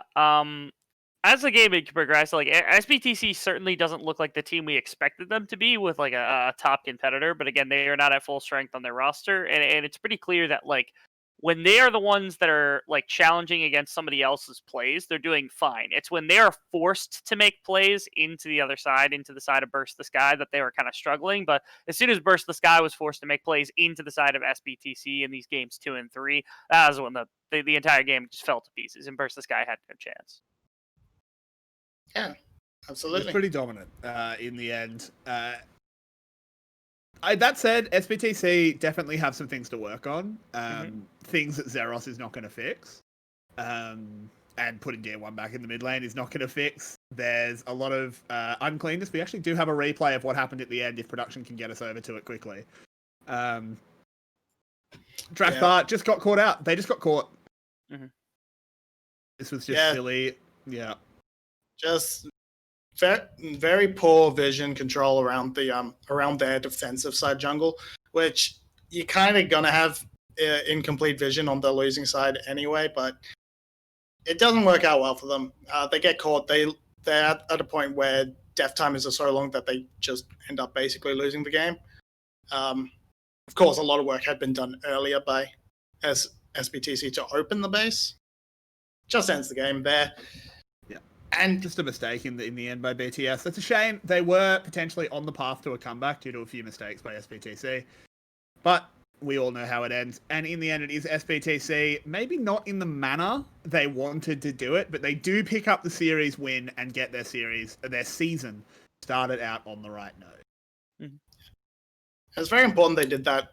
They were able to pick that up with the substitution in, because with their fighting roster back, I think, sure, they're probably not. There are a lot of issues that 𝘂𝘃 doesn't fix, but I think there are also quite a few that he does. Just sort of general laning, just sort of general early game, knowing where to go, because they've probably scrimmed out a lot of early games with 𝘂𝘃 rather than with Petland. So it's like they know what they're doing. They have strategies planned for level 1s and early level ganks and whatnot. So I imagine a lot of that early stuff gets cleared up. As for getting caught out, which was a lot of the issues, I think that might be improved a little bit, because you don't lose your mid laner as often. A top laner getting caught out is usually less of a loss than your mid laner. Usually just where they are assigned on the map. But we'll see when 𝘂𝘃 is back in on Sunday, I believe.